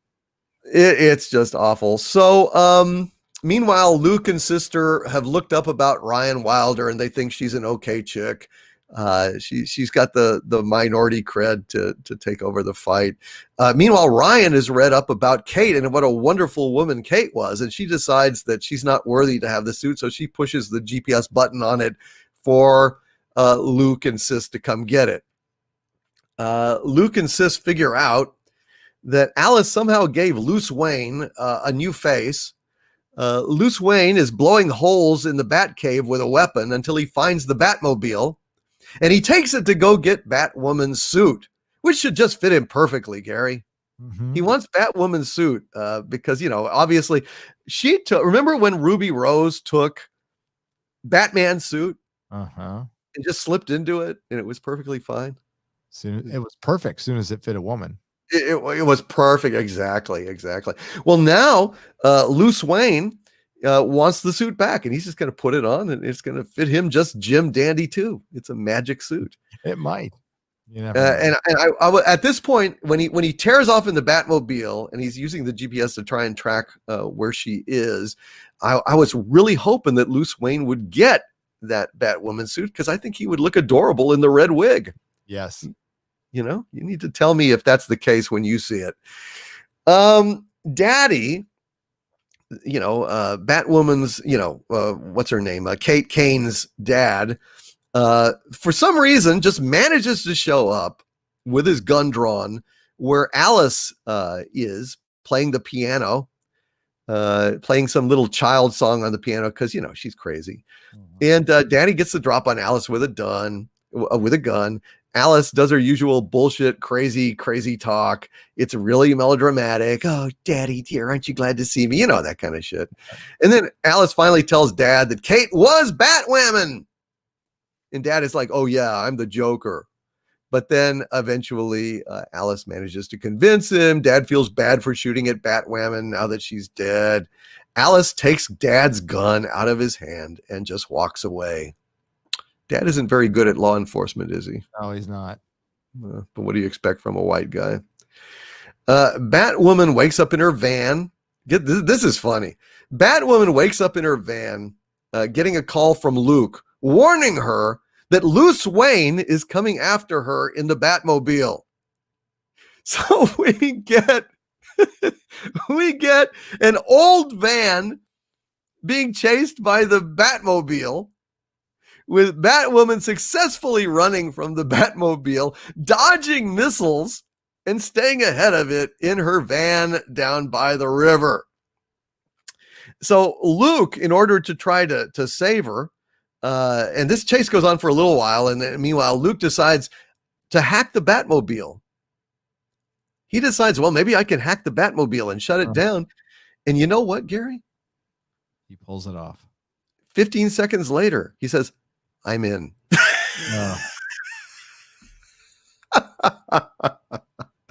So now the Batmobile's defunct, and Batwoman gets out, and we're subjected to the sorry spectacle of Batwoman beating up Bruce Wayne, takes his rifle away, shoves it up his ass, hits him with a golf club, drops him off a building. I don't know, beats him down because the patriarchy, and now she's Batwoman for reals, yo. After she takes down Bruce Wayne, Bruce Wayne finally tries to kill her with a kryptonite bullet. But Batwoman says, hell nah, 'tis but a flesh wound, and she overcomes it. She turns over the bat suit to Luke and Sis. Kate's ex-girlfriends talk some more about their feelings missing her. Dad puts on the bat signal, hoping his daughter will show up. Spoiler, she doesn't. The Asian sister cries in her bed. Batwoman's ex reads a note from Kate confessing that she was Batwoman. And Batman's Kate's ex cries. Alice is strolling in the sewer when a note saying "Consider us even" flutters down to her, and Alice vows to ruin the new Batwoman as she snuggles up with Bruce Wayne's corpse. Because I think she finished off Bruce Wayne herself. I think Alice kills Bruce Wayne and then snuggles up with his corpse. And then we at the end we have Ryan Wilder sitting on top of her van, talking to a potted plant and calling her plant Mama. I'm not sure if it's Mama's ashes in the plant, or if in fact she's like Stamens in Star Trek Discovery and was birthed by a mushroom. I don't know. But at the it turns out that she winces and that she had a bandage where the kryptonite bullet hit her, and she opens it up and she's got a weird nasty festering wound from where the kryptonite hit her. And that is Batwoman in a nutshell, guys. That's it. It's fucking awful. It's really, really, really, really, really bad. The acting is horrible. The van being chased by the Batmobile and outrunning the Batmobile, and even swerving to avoid a missile from the Batmobile is a highlight. Otherwise, you've got a lot of people crying and saying, "Where's Batwoman gone? Where's Kate? Where's Kate?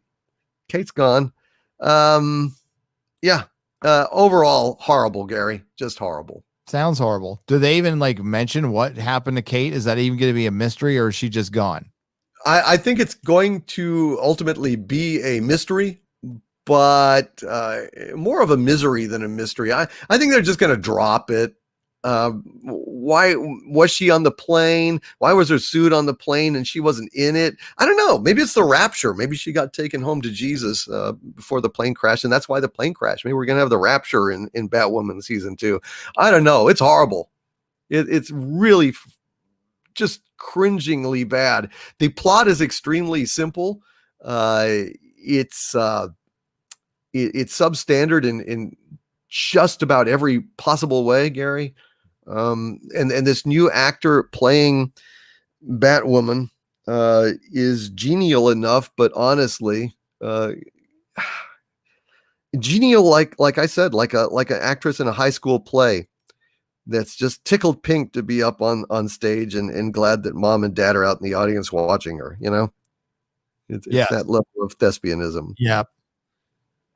Well, I mean, anything's looks good to Ruby Rose. Who, I mean, the wonderful irony of all this is she comes in going, "It looks better on a woman. Everything's better when a woman does it." And I quit because it's hard. Superhero stuff is hard, and the costume, and the incompetence on set. I think people got injured. Yeah. It's all because of this diversity and inclusion bullshit. So they're trying out people who have a lot less experience in really dangerous things like stunts, and handling heavy equipment. You saw what happens when you put those Hollywood intersectional ideals into an actual workplace, where you could cover up a lot in a production. All right. There's so many redundancies in Hollywood anyway. You could lose a third of Hollywood and it'd be fine. A lot of it extra line producers and bullshit that you don't fucking need. And it's been trumped up by the union there's just a third of it they could lose and they wouldn't even miss it. But this is why we're not seeing a lot of diversity and inclusion in underwater welding and stuff, that's actually, really fucking dangerous. Because, and for one, people have to have the desire to do this stuff too. And that's the problem. It's not like women can't do the job. It's just, there's a lot of women who weren't interested in doing the job. Right. So now they needed to fill a quota where there wasn't a lot of demand from actual human beings. So they're putting in people just who was there. So a lot of jobs are getting filled in Hollywood by simply showing up and saying, "Oh, I like to put my penis here." That gets you a job now. And that's where it gets dangerous. So people did get hurt on the set. Somebody got killed on the set. So. Oh, that I didn't know. That woman has been a nightmare. Killed on the set. Yeah, last season. So it's, yeah. It's wow. bad. Well, that's bad. That's bad. No wonder. Well, goddamn. It was just terrible, Gary. And you're in for a lot of fun. Oh, I can't fucking wait. Yeah. I hope we get a chance to talk about it on the next Inquisition when you've actually seen it and we can go back and forth on it, because it was so bad. We'll have to start. If we're going to review it, we'll have to start later, because there's no way I can watch it until like 6 o'clock. Yeah. Damn. That's a real pain in the ass though, isn't it? Well, we'll see. But yeah, dude, it was just awful. And holy shit, it was a nightmare. Chris Persia with a $10 Canadian super chat. Thank you, Chris. Says, I just want to hear our liege and the wizard Gary the Grey Cap denounce the new Batwoman and sentence this atrocity to scaphism. It's like just like a good-natured, differently abled puppy that has developed a fondness for running at full speed headfirst into the refrigerator. It's kind of its own punishment. I don't hate it, but it's just so bad. You almost pity it, exactly like that puppy. And I don't know what we'll sentence it to. I'm going to withhold the punishment, Chris. But I'm going to say this thing is awful.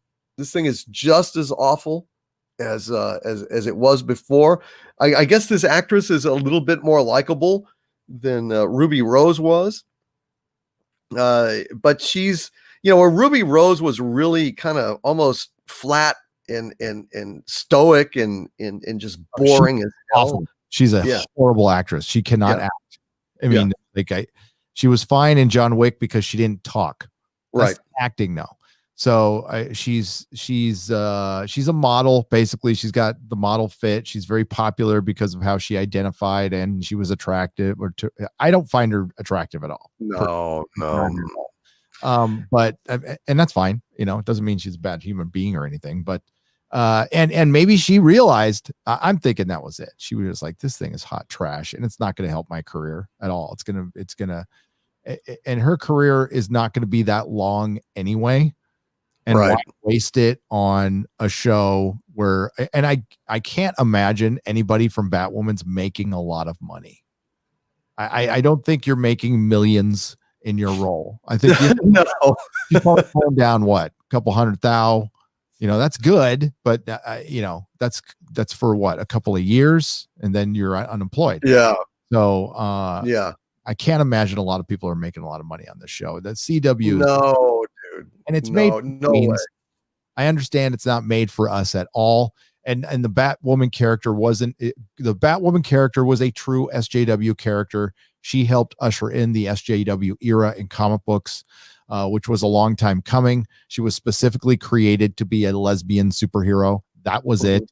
There was a Batwoman before, so they repurposed the Batwoman before and made it a lesbian superhero, and the comic sold pretty well because they have spectacular covers, like some of the best cover art you've ever seen. But and I had people who liked it at first for the first 10 issues. I thought it was okay. It's a lot easier to buy a female superhero with no superpowers who isn't like muscly beating the shit out of people, because she wasn't doing that a ton, and it's just more believable in comic books than when you get to live action, right? And you know, and that's why it was always like even Batgirl, you know, a character I like, that's been well established. I mean, it's a redundancy on Batgirl as well.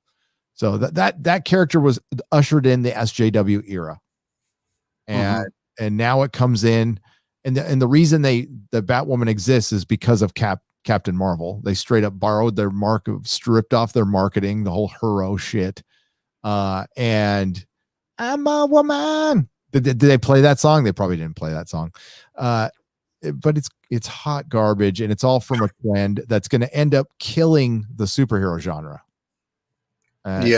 It's so bad, dude. It's just awful.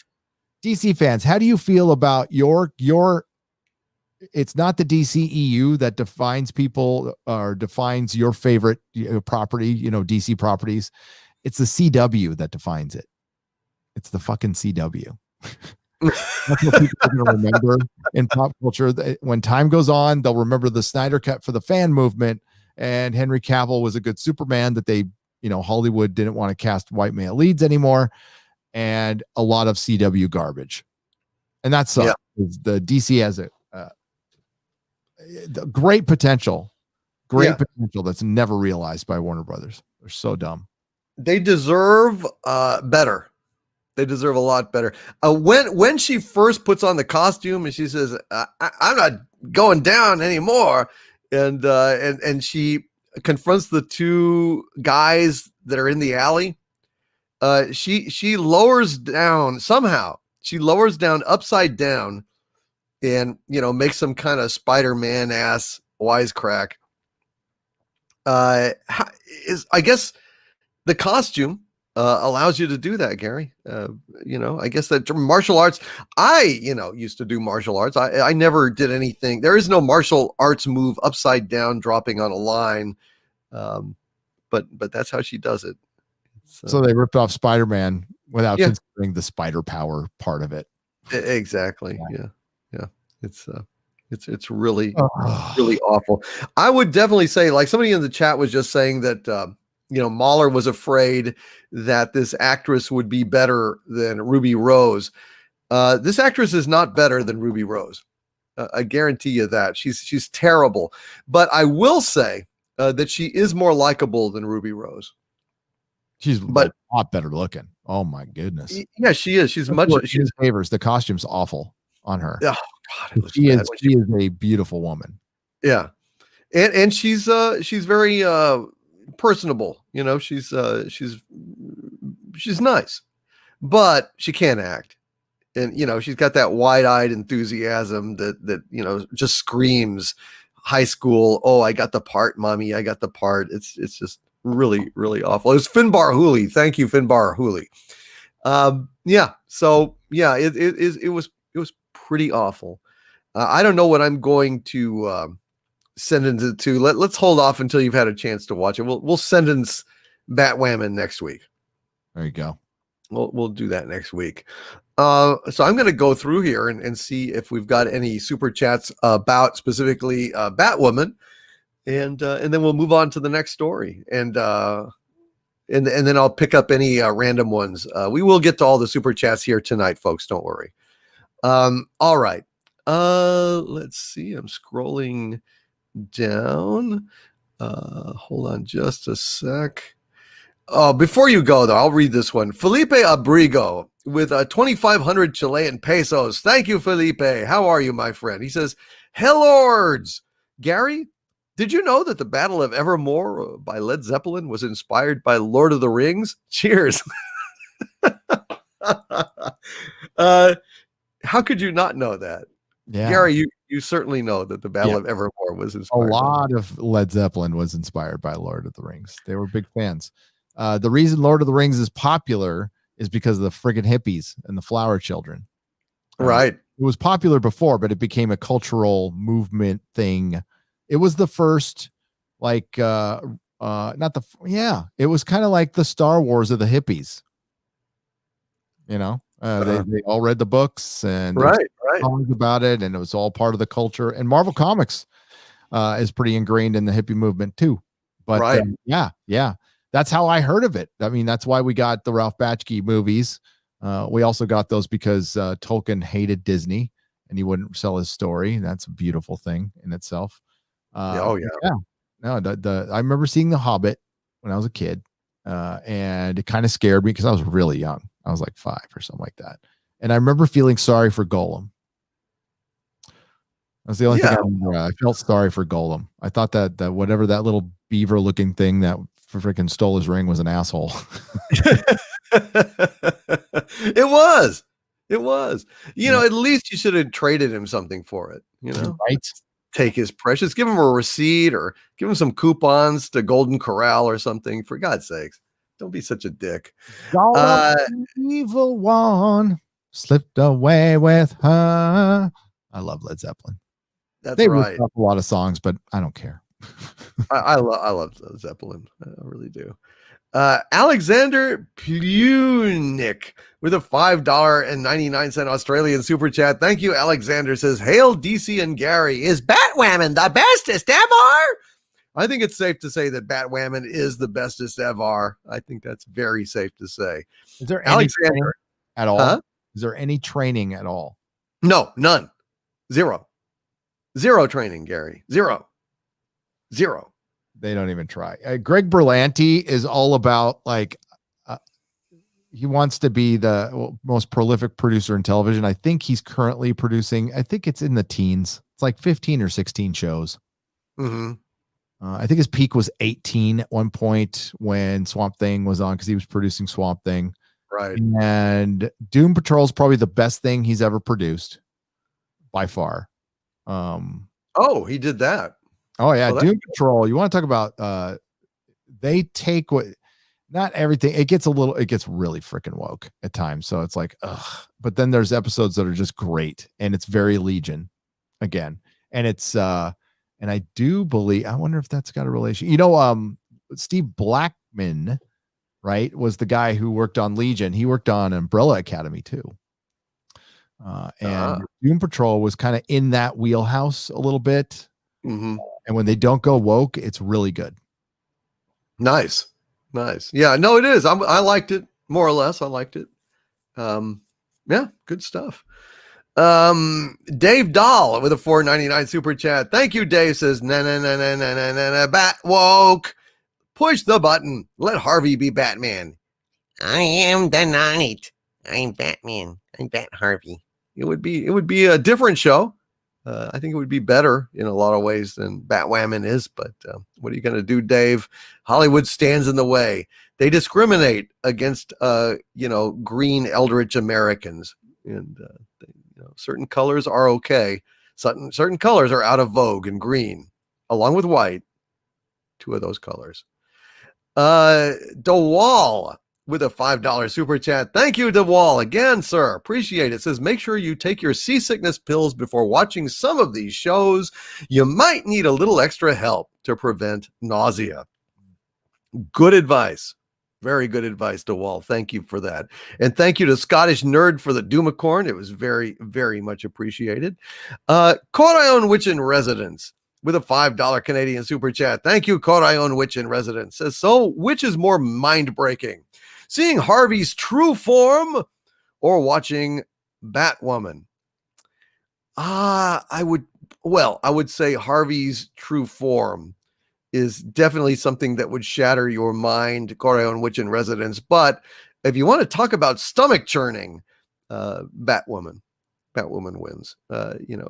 You feel nauseated when you look at Harvey, but when you watch Batwoman, you feel broken. You feel beyond nausea. You feel disappointed. It's just so fucking awful, dude. It's just terrible. Let's see. Going down. Here we go. Looking for specific things about Batwoman. Just a sec. Dixon Cider with a $5 super chat. Hail Dixon Cider asks, does Batwoman still look like a giant Pez dispenser? Asking for a friend. Yeah, pretty much. I mean, that head of hers, the helm with the fake wig that's so fake. It's so fake.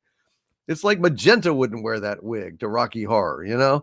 Yeah, looks basically you could flip up her head and get some candy. You're quite correct, Dixon Cider. Hail to you, sir, and thank you for that. Let's see, going down. Darth Gorbag with a $9.99 super chat. Thank you, Darth Gorbag. Says, I used to be obsessed with Lord of the Rings as you are, Gary, but I never had my hopes up for the Lord of the Rings TV series, and at this point, I've given up on it. Would you say that was wise, Gary? I would say that was wise. I would say that anything Hollywood makes now, I think I hate to use this term because it's so, but the baseline, our baseline, because what a baseline is to me is something I want to like whip out on my Explorer behind me. But the baseline is we should assume everything, and it's very black pill, and I don't like this, but we should just assume it's going to suck and be woke as hell. And if it's not, be pleasantly surprised. That's all. But if we go in knowing, well, intersectionalism has completely invaded Hollywood with the help of Jar Jar Abrams, who has had his fingers in every single franchise now, even Lord of the Rings. Okay. I think the only one he isn't officially connected to is Doctor Who, but somebody from Bad Robot does run fucking BBC America. I shit you not. They're everywhere. They're fucking everywhere. And the only thing that's interesting is Michelle Rejoin has seemed to have disappeared from Lucasfilm. But that being said, just assume everything is going to suck. And the reason I made that video, and I didn't want to put them in the video because what inspired it was a couple of fans were on the live stream for the wondering.net when they were announcing this plot synopsis. And these fans who said they were lifelong Lord of the Rings fans said the most important thing they were looking for was diversity. I'm like, really? That's what you're looking for? Oh, well, of course. You know, God knows. Listen, orc lives matter, damn it. Yeah. It's unfracking believable that, and listen, I understand diversity is going to be in it. I do. It's that shouldn't be the most important thing for anything. If you're telling a story, the story needs to be the most important thing, period. But that seemed to be very important to the showrunners. It's the second thing they mentioned. It's the second thing, or the first thing these two fans had mentioned.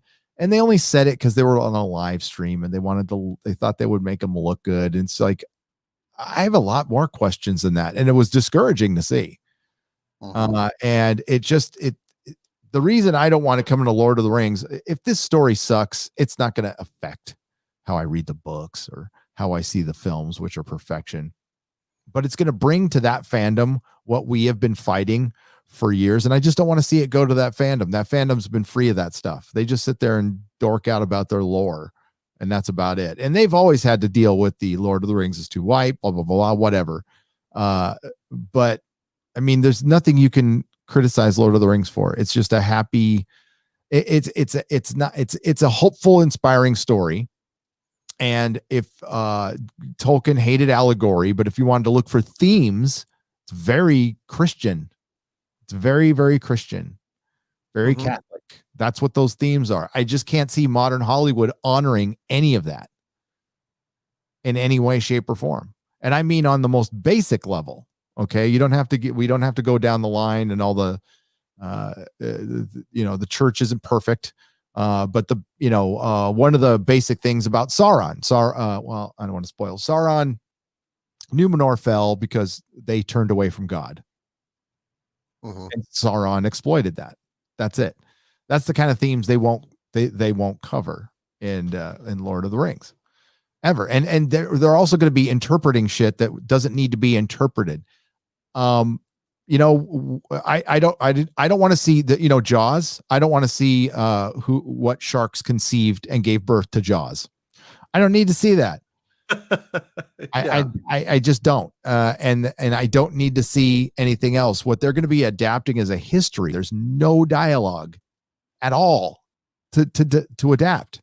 So you're really not adapting a story. You're adapting a history, and then you're filling in all the blanks, assuming that and Christopher Tolkien's not around, and it's just and the heirs, who knows, they probably they got $1 billion. $1 billion. I'm sure they're going to make a lot of exceptions for that $1 billion.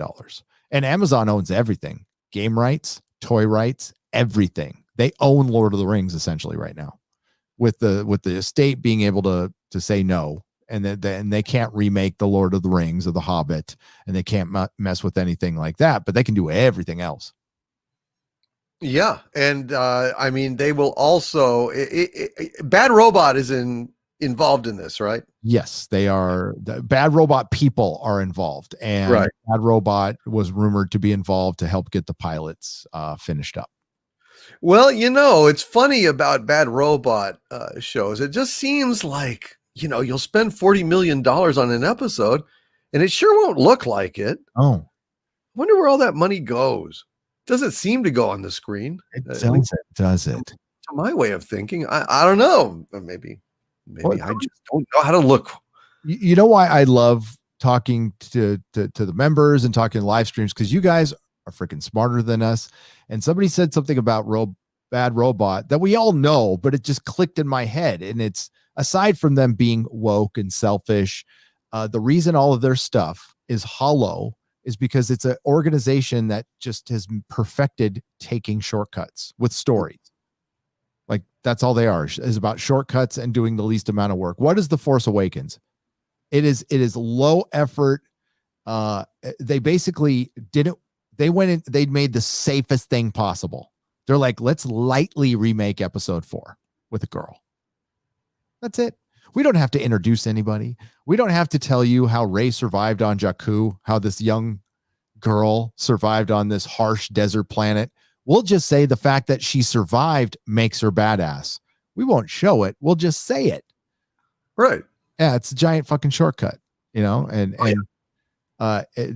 Jar Jar is so good at bullshitting. He is probably one of the best people on earth at bullshitting, that he is able to bullshit himself into thinking he's actually an artist, which he's not. He mimics Spielberg's works. He mimics other directors. I forgot who was the first person to do the lens flares, but he wasn't the first person to do lens flares. That is something he copied from somebody. The Dutch angles and the always moving, all of his shit is copied from other people, better people. And he knew Spielberg. That's all. He was anointed by Spielberg, and Spielberg's word is God in Hollywood still. Mm-hmm. Why do you think Kathleen Kennedy's still around? Why do you think Jar Jar's got so much power? Well, I believe that Jar Jar, Steven Spielberg is Jar Jar's godfather, from what I understand. So, right? I might be mistaken. I mean, literally, like knew the family. Jar Jar, babysat for Spielberg when he was a kid. So yeah, it's all nepotism, folks. Yep. It is all nepotism. But where Jar Jar Abrams really shines is doing contracts. Their lawyers over at Bad Robot have brought Viacom CBS to its knees. Just ironclad shit that haunts people for decades and lays waste to franchises. It's just it is something to behold. Now, those guys can make a mean contract. Well, we had a really good conversation in my member stream, and we need to do a Star Trek roundtable, dude. You, me, Burnett, sure, as all the people who cover Star Trek. Tom, we need to, when did this start? Because we had a long conversation about Star Trek 2009 today. And how because WandaVision kind of reminds me of it, because when Star Trek 2009, and I know some of you were very smart to hate it from the beginning. I was not. I was one of the people who said, it's a different universe. It's fun. I didn't see it as anything that would replace Star Trek. I just thought it was this fun thing. I never thought it would last because the actors would get too big. And, Star Trek is supposed to be serialized. You're supposed to get 6 or 7 or 8 or 9 Star Trek movies, not 3. But I never took it seriously. And I thought it was fun. And I didn't, hate Jar Jar back then. But now if you look back and you see what damage that what stage that set for freaking all of genre, like that was it. I mean, that was the shot heard around the world of repurposing. And remember, Doomcock, there was a time where if somebody brought up they're going to remake the original series of Star Trek with Kirk and Spock, we would have said, you're fucking crazy. That will never, ever, ever happen. I've said that. And that proved me wrong. And that's why we should never say they'll never remake this or that, because they will. Yeah, it may even spur them on to do it. I don't know. Maybe just sheer cussedness. But you're exactly right. I felt exactly the same way about Star Trek 2009. I enjoyed it. I was like, well, this is another universe. And obviously, they've recast them because, they have to. It was just a dumb, fun little movie. I didn't really put it together about Jar Jar back then, but oh my God, it truly was the sounding of the death horn, the Armageddon blast, as the cinematic Antichrist spread his tentacles out throughout Hollywood, where even now Doctor Who at the BBC has got some bad robot stuff going on with it. I mean, it's just pernicious. It's insidious. It's like a goddamn cancer throughout all of entertainment. And I don't know what can be done about it except to fight back with your wallet. Without respect, we reject. Do not give these people money, and keep sounding the alarm when they try to shovel substandard swill into our troughs. Do not take it lying down. Yeah. Remember, this is the organization that made Sulu gay in the films, and the gay actor who played Sulu was against the decision. Yep. And they did it anyway. Yep. That is what they did. They did not give a damn. They have no respect for the source material. None. Kirk on a motorcycle. They beat the bad guys, which were like these little space bees or whatever the hell, and Idris Elba in who puts Idris Elba in like 3 inches of makeup, by the way? And to the fucking Beastie Boys in space. In space. Dirt bike. Wow. So the tarded nature of Star Trek Discovery is all from Jar Jar, and Alex Kurtzman is so creative bankrupt that he could only copy another creatively bankrupt dude. It's Inception. It's incestion. That's what it is. It's literally like just corpse fucking, Dude, for the last week, I have had PTSD. Like, I fucking haven't worked so hard on a review in my life, and I'll never do that again. I'll never fucking do that again. It was a miserable experience. Oh yeah. And I mean, it was fun. It motivated me to kick Star Trek's teeth in, verbally, by pointing out, because that's the best way you can get to them. We could talk about all the speculation and rumors, which is fine. Please keep doing it. But we need to expose their work, because that is the worst thing we can do to them. The worst thing that can happen to Star Trek is Kurtzman making more of it. And all I have to do is tell you what he did, and nobody will watch this shit. And that's why actresses have to come out and identify when they're straight as gay to get attention. They do that to get attention because they can't get it through their actual story, through their actual work. Yep. It is just a gimmick. Just like a branding decision at this point. Isn't that wonderful that all this LGBTQ plus struggle has been all just reduced down to a gimmick for Hollywood to exploit? Marketing ploy. Yeah, we have a mutual viewer that has emailed me in the past and said who is a member of the alphabet community who hates this shit. Absolutely. And he's not the only person who's told me this. We hear it all the time. It's like, I'm an individual. I'm not part of some group. I'm not a marketing block. I'm a human being. and just to assume that I think politically like everyone else because I'm attracted to something different is fucking ridiculous. It's absolutely ridiculous. And it's good to see more and more people wake up to that. My wife's former business partner, Steve, great guy, he's a friend of mine. He doesn't think like that, and not at all. So it's this is how we regress. This is why they're called regressives. And this is what's brought a lot of us together. The common sense of noticing, it's simply noticing that this is all bullshit. Yeah. It's awful. I mean, it's so unrealistic too. I don't give a damn what Tarkin's sexual orientation is. I don't give a damn about that at all. I don't need to know, things about Hammerhead in the Star Wars cantina.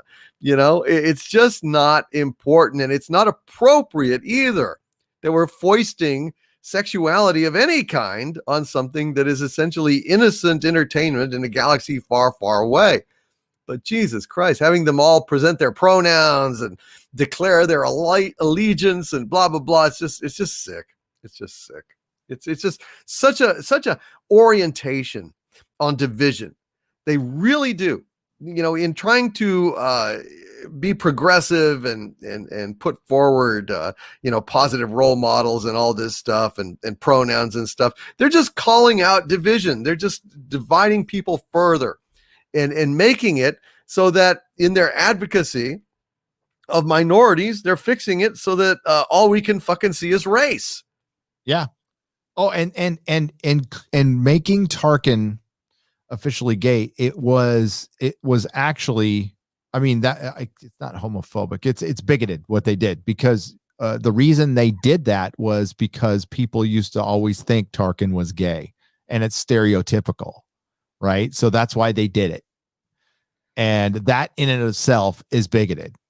Yeah. So they can't even woke right in Hollywood. Listen, Ryan Wilder, you said she was in prison for running drugs. So why does the black woman have to be in prison for running drugs?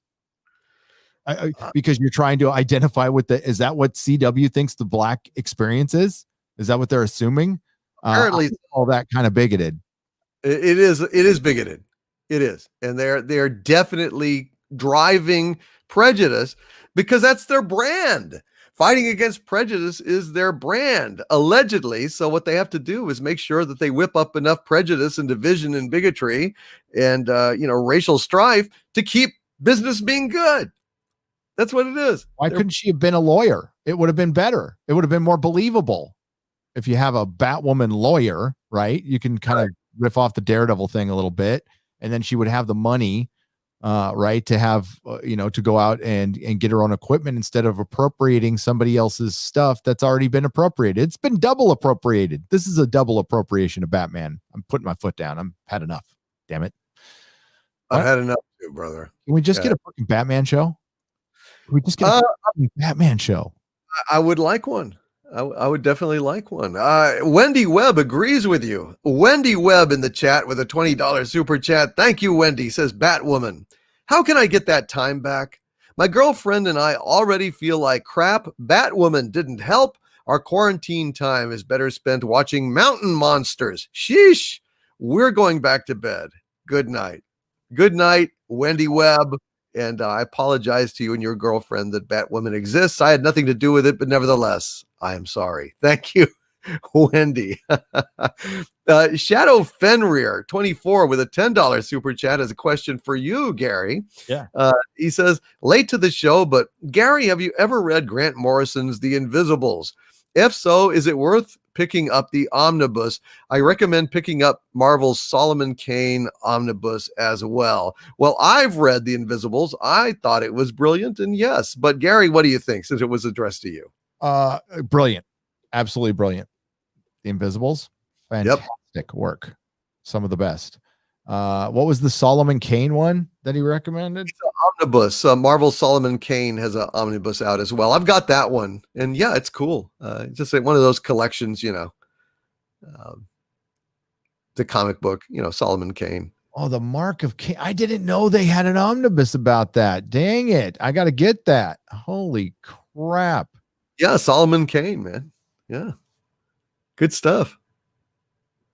Well, you've made Gary very happy, Shadow Fenrir 24. Thank you, sir, for that super chat. And thanks for letting us know. Yeah, I love The Invisibles. I thought it was brilliant. Grant Morrison's a fascinating guy. He can get really weird, though. I think he kind of phoned it in later on a lot of the DC titles that he was writing, like when he was getting into the superhero stuff. Seven Soldiers and some of the Batman stuff I just wasn't really that crazy about, but his Invisible stuff was great. And I think one of the weirdest and most disturbing comics I've ever read was Sea Guy. Did you ever read Sea Guy? Yeah, Sea Guy was weird, dude. Messed up. That was a lot of people consider that his best work. I disagree wholeheartedly, but yeah, I'm a big fan of We Three. Like We Three is so good. So fucking good, man. It's a little story. It's 3 comic books. Frank Quitely covers. It's about a dog and a rabbit and a cat that are cybernetic and dangerous. Yeah. And they just want to go home to their owners. It's Homeward Bound meets the Terminator. So it's really good. Really good. But Sea Guy was creepy. As fuck. But no, his my favorite work by Morrison is Doom Patrol. His Doom Patrol stuff is the shit. Yeah, it's very good. And actually, Doom Patrol, the TV show, is pretty good adaptation of Grant Morrison stuff. But my favorite, I think, is The Invisibles on him. But he's great. Sea Guy, though, I would not recommend reading Sea Guy. It was genuinely creepy. I did not like it. Andres Fernandez with 50 Argentine pesos or whatever it is. Thank you, Andres. Says, hi, Gary. Hi, my lord. What do you think about The Greatest American Hero? 1981. It was a funny take on superheroes. Could be good for 2021.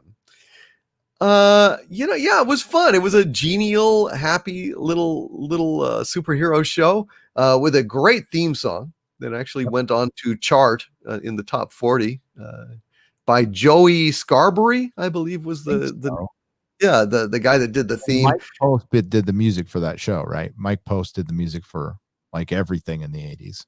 He was great. Yeah. And then Robert Culp was in it. And like, he was my favorite character. It wasn't even the superhero, it was Robert Culp. I fucking love that show, man. I got some breaking news. It's sports ball. Sorry. Oh, but for Drew Brees is retiring from the NFL. Drew Brees is stepping down. Yep. I was a big fan of Drew Brees when he was a Charger. I followed him. I rooted for him from afar.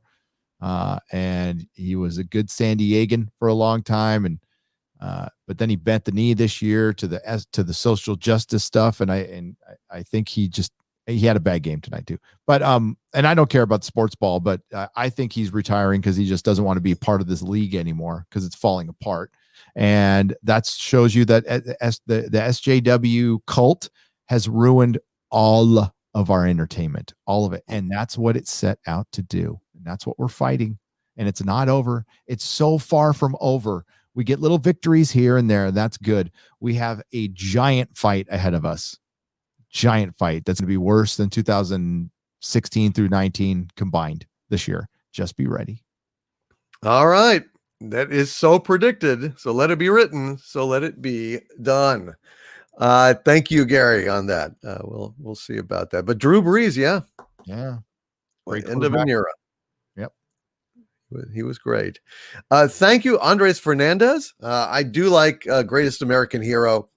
And I think that's super cool. I hope they were supposed to remake it with a female lead.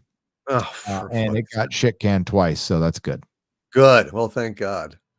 The bestest American hero is what they'd call it, wouldn't they? Yeah. Yes. The bestest American hero. Oh, that'd be a great parody. If you parodied all the gender swapping stuff and found a way to do it cleverly, I would watch it. Yeah, I would go like, Believe it or not, I'm better than men. I never thought I could be the bestest yet.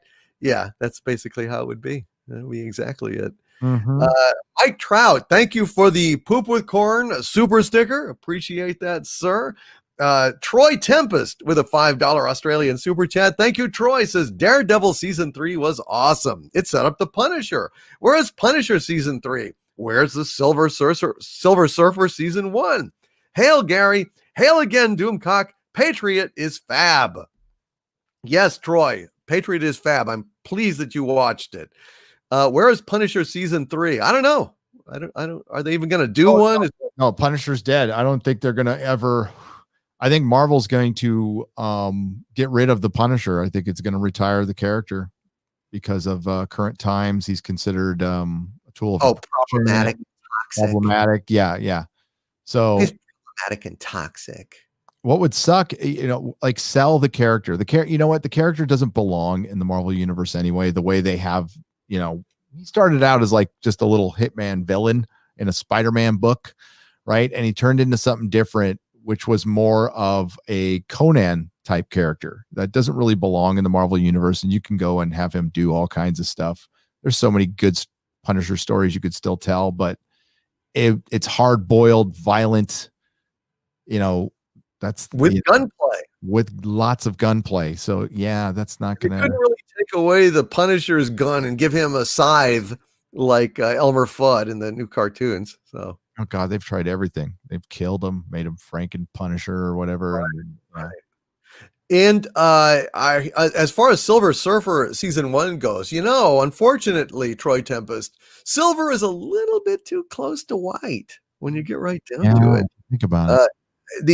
But they are working on a compromise, Troy. The Silver Surfer being covered in Reynolds wrap, he's very reflective. They've decided to compromise and overcome the kind of silvery whiteness of the Silver Surfer by making Galactus black. And as long as Galactus is standing next to the Silver Surfer and reflecting black off of the Silver Surfer, they think they can make it a go. So that's it, Troy. I think that's the way forward for Silver Surfer. Watch this channel for more updates, and I'm proud of you for watching Patriot, brother. It's a great show. Let's see. Fat Wombat 79 with a $20 Australian super chat. Thank you, Fat Wombat. Says, do you think woke culture will get a lot worse before it gets better? How long before you get good storytelling back? I don't think it will get worse. I think it is getting better. I think we are winning.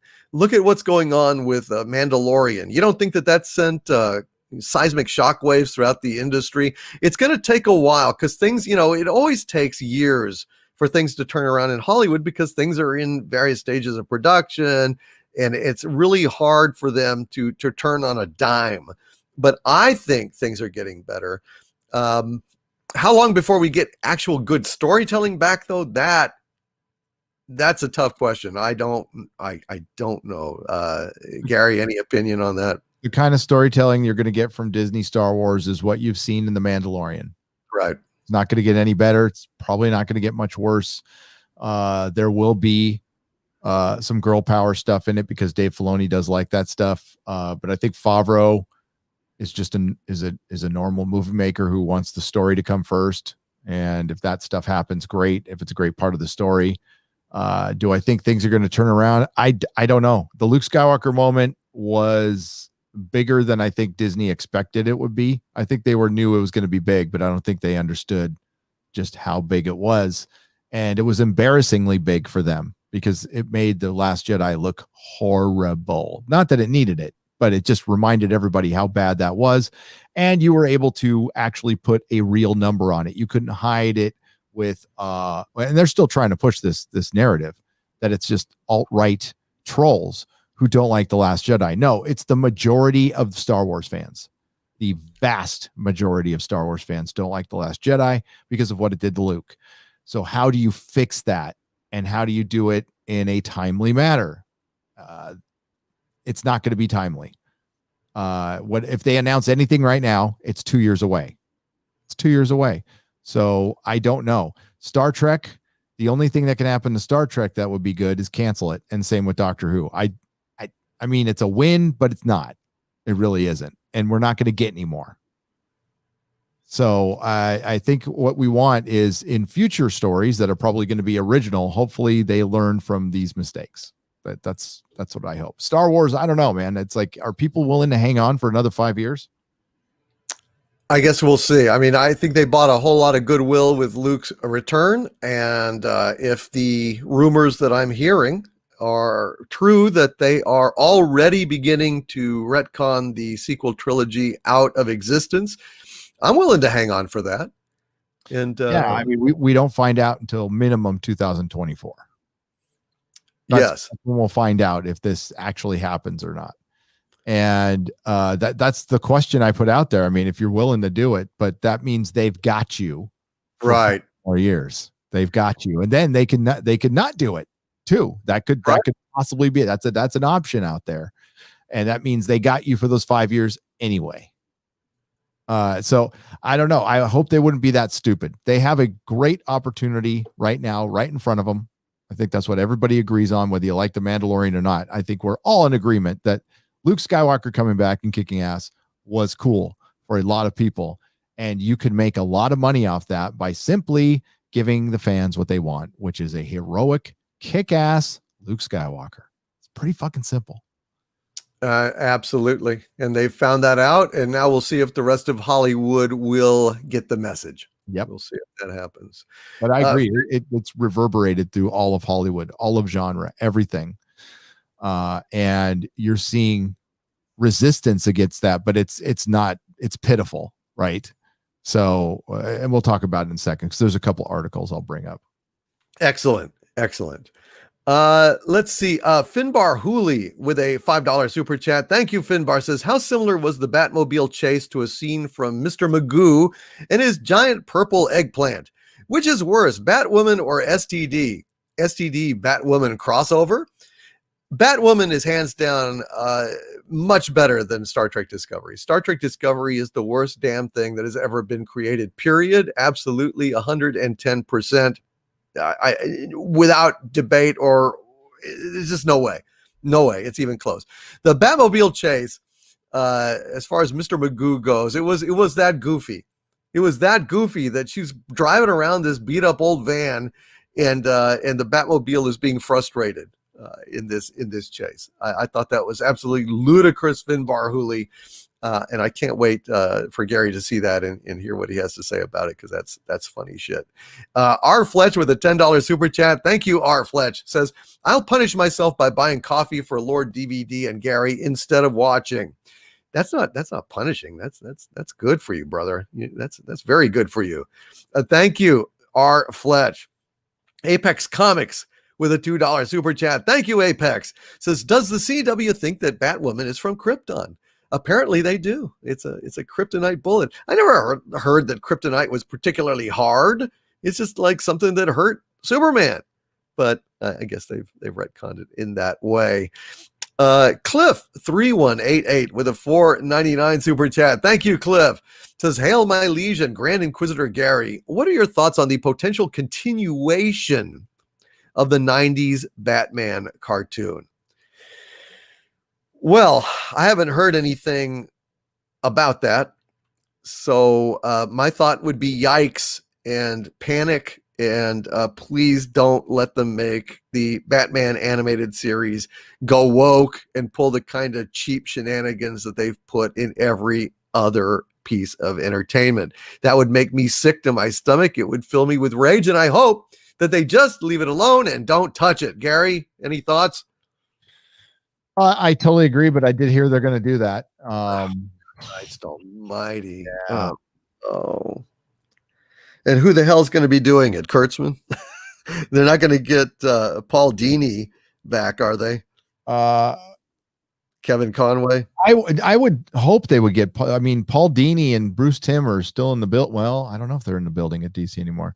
If they don't get them back, forget it. I mean, it's ridiculous. If they get them back, and I don't know how you recapture that magic.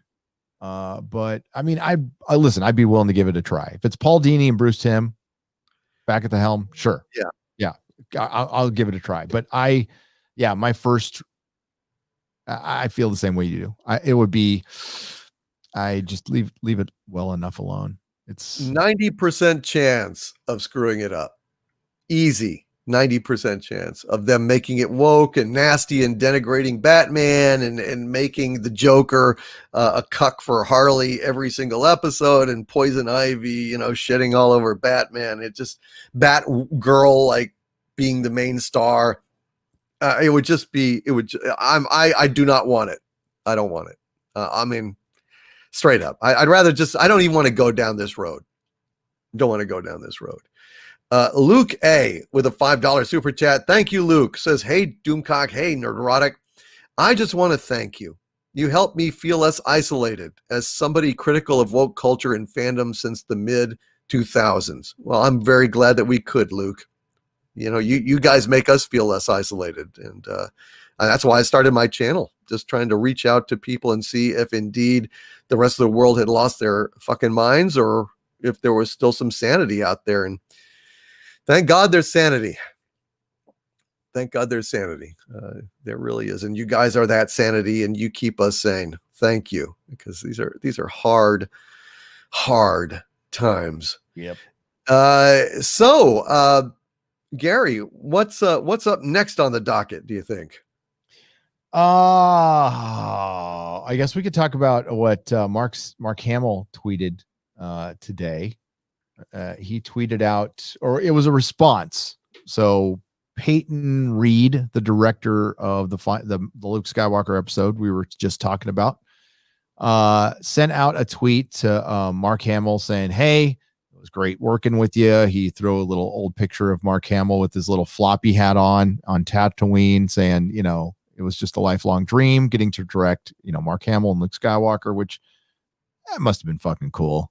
I mean, especially if you're an actual Star Wars fan from day one, you get to like direct the return of Luke Skywalker. That's gonna be fucking cool.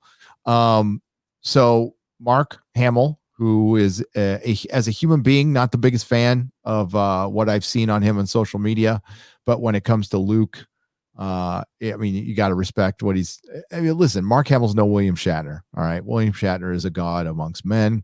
Mark is just a very, very flawed human being, but he knows his Luke Skywalker. So he responds, hey, you're welcome, blah, blah, blah. I'm paraphrasing, but then he says, thank you for reminding me what thank you for bringing, it was an opportunity to see Luke Skywalker when he was still a hopeful and optimistic character, quote unquote, which was, I mean, there is no any other way to interpret that than, God, The Last Jedi fucking sucked. Thank God if this is my last time as Luke, at least it was in a positive manner. And it freaked people out on Twitter all day. All the little Jedi bots came out, Last Jedi bots, and oh my God, Mr. Hamill, I wish you wouldn't perpetuate. And this is a tweet here. I'll read a tweet from Critical Drinker, a response from Critical Drinker that I responded to, because he put up, this is just an example of what some of the people said from, well, I won't use the real name, from somebody with really bad taste. I really wish you'd stop throwing shade at your Last Jedi character, which, in my opinion, was your best version and portrayal of Luke. Stuff like this only empowers the alt-right trolls who hated the movie and gives them more ammo to perpetuate the hate. Sincerely, a fan. Then, another person with bad taste says, wow, in The Last Jedi, Luke had an actual character arc where he went through some doubts before once again being a symbol of hope and optimism in the galaxy. Actual character arc. Morons. So yeah, the drinker said the absolute irony of lecturing the man who played Luke for more than 40 years about which was the correct version of Luke Skywalker. And he's absolutely correct. It's kind of amazing that people are still talking about The Last Jedi. That's how epically bad this film is. How many times have you seen The Last Jedi, Doomcock? Twice. I had to see it the first time to see it, and then the second time I did a DVD commentary on it for Patreon. But otherwise, no, I never want to see it again. No, and both times it was probably extremely painful to watch that happen to. I'll tell you how bad it was for me. I was just getting excited again about Star Wars. I'll be honest with you guys. I saw the prequels.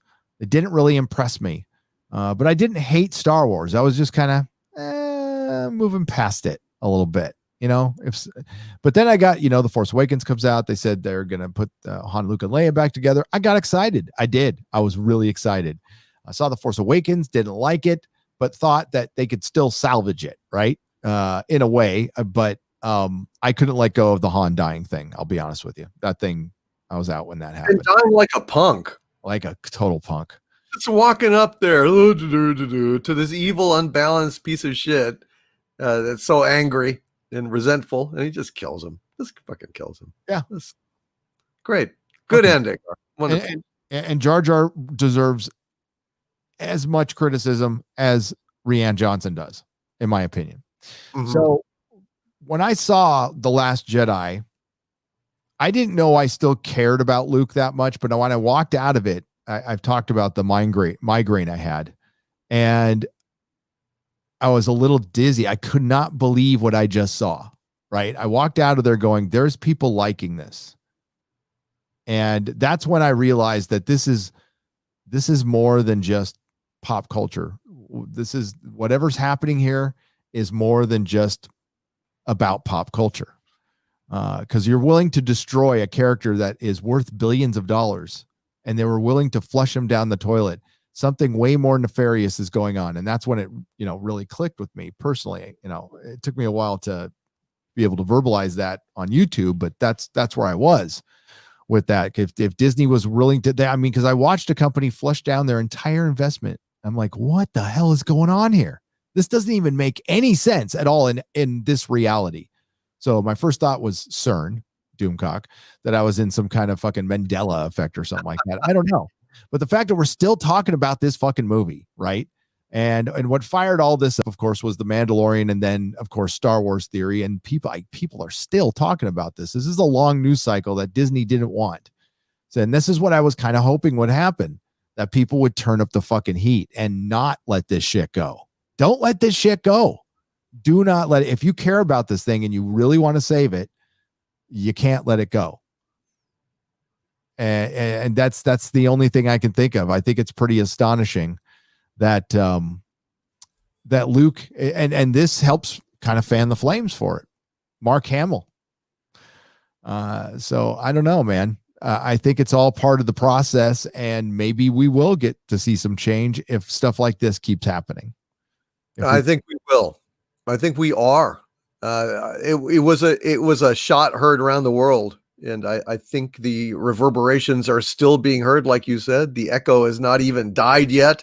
I'm excited to see what's going to happen in the next few years.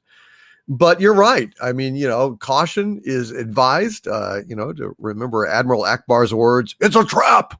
It could be a trap. They could just be trying to get us back in the habit of watching Disney shit, and then pull the old switcheroo on us, and Ray Palpatine won. It could be that bad. But if that happens, they're dead to us. Dead to us, 110%. And we still have to be watchful, because there's been these rumors that in the television shows that are coming on Disney Plus, they're going to be slowly moving in the direction of retconning the sequel trilogy, that especially Ahsoka. Watch Ahsoka. See what's happening with Ahsoka. See if Luke Skywalker shows up in a series and start, getting the lay of the land that way. Remain watchful. Have some optimism, but don't be blinded. This is still Disney, and they have screwed us hard in the past. And if Kathleen Kennedy gets her way and somehow wrests power back, they're going to screw us some more. That's just absolutely certain to happen. Harrison Ford's never going to come back. Ever. Nope. Carrie's gone. Mark is old. I mean, the only way they could repair it is with new people. And I just don't know how they're going to do that. I think, I hate to say this, but I think people would probably accept somebody else playing Mark, but there's no other Harrison Ford in this planet that you'll ever find. Nobody even fucking close to him. And that personality and that gravitas, I just don't know how they do it. I think, I mean, I would be okay with, hey, that thing doesn't exist anymore or exist in this universe. I'd be okay with that. That's fine. I still saw it, but it would be something. It would be something. I don't know. And it's up to you guys, the fans, because it would take so much for me to buy in. And I just don't know how they would be able to do it. The key to this whole thing, dude, is obviously Jon Favreau. As long as he's there, there's hope, I guess. If he's gone, if there's any point where he bails, not Dave Filoni on his own. No way. No, yeah, I agree with that. Filoni is a suspect, but Favreau is one of us, and I have faith in him. So, knock wood, hoping it will be good. Dag the Gnome with a $50 Canadian super chat. Very generous. Thank you, Dag the Gnome. Appreciate it. Dag says here, the things that made Spock, Samwise Gamgee, or Luke Skywalker great characters had nothing to do with them being straight. The fact that a character is gay should be the least interesting thing about them. If not, it's not a good character. That's right. Unless it's gay man, their gayness should not really be their superpower. Should not be the most interesting thing about them. That's well said, Dag the Gnome. I appreciate that. That's exactly right. I mean, in the future, are we going to get characters that immediately lecture us on their pronouns, or will there be like subtitles of pronouns presented to the audience when certain people come on the screen? I don't know. Well, and that's that question we asked last week, right? We're both asking ourselves, why would you buy an intellectual property, spend so much money on it just to make it something different, just to put your own stuff in there? And the answer to that question is they never intended on honoring the past and the other characters. They just wanted that built-in audience. They didn't give two shits about the story, and they never do. And you're right. Like again with Lord of the Rings, that's not something I watch for relationships. Not watching Lord of the Rings for the politicking or the relationships. I'm watching it. I'm watching that story or The Hobbit because they're on the road stories, they're journey stories, and I like those. I'll watch that's why I liked Game of Thrones, because it flipped that on its head. That was the alternate, freaking nihilist version of it, and it was an interesting thing. And that existed because of Lord of the Rings. You can't have the other. Lord of the Rings can exist without Game of Thrones. But the one can't exist without the other. So when I go into Star Trek and Star Wars, I don't look for that. And that's this false assumption that we need to have everything and everything. You don't. And the video I made about Lord of the Rings was specifically about Lord of the Rings. It's not about anything else. I don't care about diversity, inclusivity, and freaking some original story. Go ahead, knock your socks off. Talk about Lord of the Rings and being true to that story. If you want me as a customer, and that's all I'm talking about, is if you want me to buy into this stuff, and I'm the kind of guy you want buying into this stuff, there's a couple of little things I want. I want you to honor Tolkien and honor Tolkien. That's it. And with Star Trek, not too much to ask. Yeah. I want you to honor Gene Roddenberry and Captain, and William Shatner, and everybody who came before, DC Fontana, everybody who built that franchise up over decades, taking their, using their brilliant ideas that they probably could have used in the story themselves in Star Trek and building this beautiful thing that was just so easy to tear down. Same goes for Doctor Who. And it's frustrating. It's absolutely frustrating.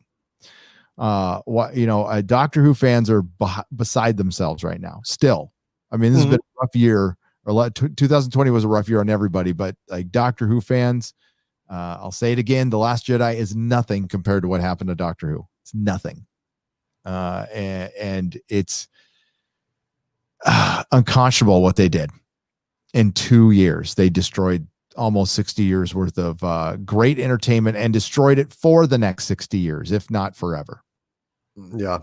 Yeah. Well, it is far easier to destroy than it is to create. Yes, it is. And that's why these underachieving cultural vandal scumbags pick the path of destruction. That's why they don't bother to try and create anything new or original. I've never seen anything woke that was original. They try to stick it into every other piece of culture that pre-exists. They just want to corrupt what has come in the past in order to punish and to make a certain point, and because they're too lazy and stupid to be able to create their own shit. That's just it. That is why they are locusts rather than harvesters of the field. You know, they are just out there to devour crops, and it's not crops that they created, it's crops that they are corrupting because it's other people's crops. And they don't like those other people. They don't like Western civilization. Anything that appeals to white males, particularly, they take particular delight in destroying things that appeal to white males. Yep. And why? Well, that's another whole long show, because they have a world of grievance against white males. They're racists, straight up. They're just racists. Scott Hudson with a $5 super chat has a poem here that you will agree with, Harvey. Gary. God, you don't look like Harvey. Scott Hudson says, as much as I love and fight for Star Wars, I worship J.R.R. Tolkien even more. If they violate his second age, I'll redefine the essence of rage. Oh, beautiful. Well said. Scott Hudson is the poet laureate of the Inquisition. I'm snapping. That's what the beatniks did. Yeah, man. Me too. Beat poetry. Yeah, man. That was groovy, man. I dig on it, man. I absolutely dig on it. Thank you, Scott Hudson. And thank you, Uber driver of the apocalypse, for the Doomacorn in the chat. Very much appreciated, sir. Cecil Neal with a $5 Canadian super chat. Thank you, Cecil. Says, what has been hidden? Has what been hidden been found? Audible books. I have not as of yet found the Audible book you sent me. You already have it, yours, right, Gary? I got it downloaded in my Audible app, which is my favorite app. Yeah, I'm going to need to get that app. I don't have Audible. Oh, it's fantastic. It's hooked up to your Amazon, right? So you already have it. All you got to do is just put in your Amazon password. And it's a pretty good deal. I think it's like $14.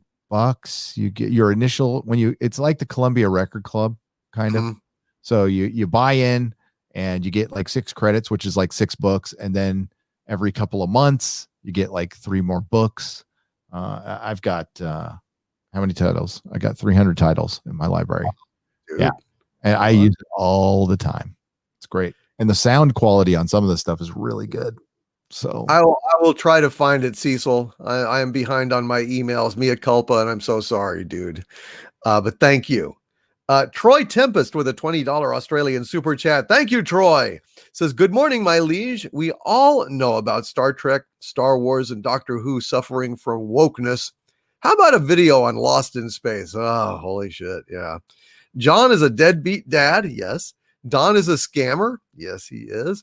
June is the bestest ever. Oh, and you didn't even mention the daughters. The African-American daughter, who is really just a the season 1 was yeah, I liked it at first, and then by the end of it, it was I'm sorry, what's the wife's name again? June. It's the June show. She's out, like, you know, her husband's the astronaut pilot, but like she's out there. You know, they have her going on all the adventures, and it was her project and her ship. It was like, Kim, come on. How about that would have been the perfect opportunity to show some true egalitarian men and women working together. But no, he did something. Their marriage was breaking up when they went out. Yeah, it was fucking stupid. I think he got it. Maybe that's because he had the daughter out of another marriage or something. I don't know. Maybe that's it. through it. I watched like 2 episodes, and it was so dumb, I had to stop. So, yeah, it was not only woke, but it was also dumb in an awful lot of ways. Troy Tempest, yes, he says, "Hail Doomcock." I say thank you, Troy Tempest, very much, and appreciate your generosity, sir. And go Stingray. You ever seen Stingray? No. That's what Troy Tempest comes from. It was one of those super marionette shows by Jerry Anderson, and Troy Tempest is the captain. So I never knew that until I saw it. Oh, Hail Troy cool. Tempest.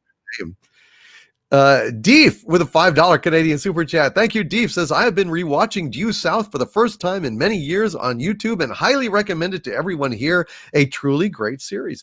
I didn't really watch it because I was watching Northern Exposure, and I thought that Due South was kind of just a cheap kind of knockoff of Northern Exposure. But people are telling me it's not so. So I will check it out. Thank you very, very much, Deef.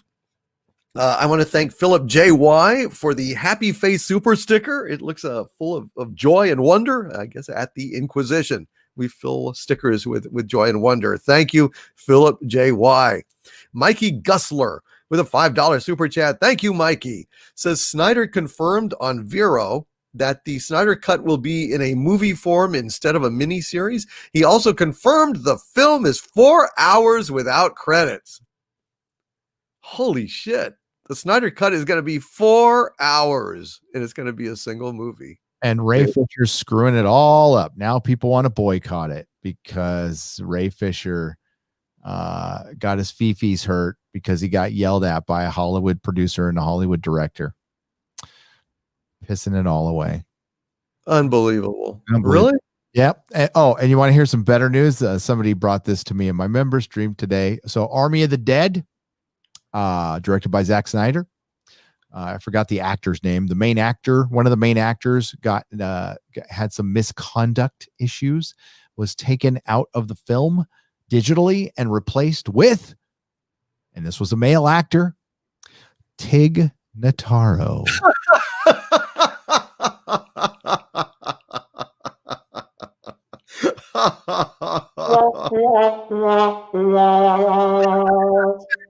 Taro is one of the worst fucking things on Star Trek Discovery. I mean, holy shit. You think that Mikey Spock is wooden.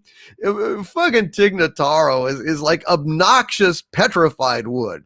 Not just petrified wood, but obnoxious petrified wood. Tig Notaro talks in this horrible, horrible fucking monotone. She is just like death.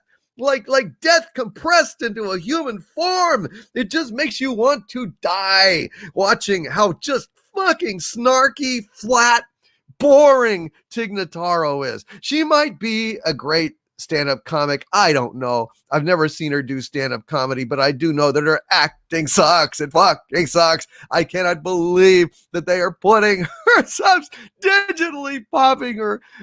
Oh, ow, Jesus God. This is what Snyder wanted to do? Zack Snyder. Yep. Well, yeah. Okay.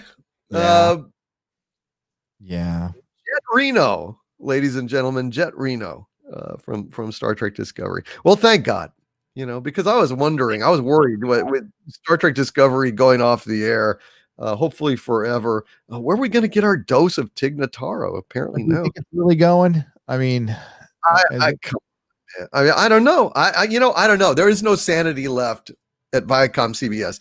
They are like lemmings. They're just, I don't know. I don't know if it's the contract. I don't know. There is no profit for them on Star Trek Discovery. It fails and fails and fails and fails and fails and fails on every conceivable fucking metric. I don't know why they would do another season. It defies sanity. There should be like a shareholder lawsuit. They should be dragging Bad Robot and Kurtzman over to court, saying, where the hell is our franchise? Where's our profits? This thing is not profitable, period. There's no merchandising. It has killed the brand, and they want to keep doing it.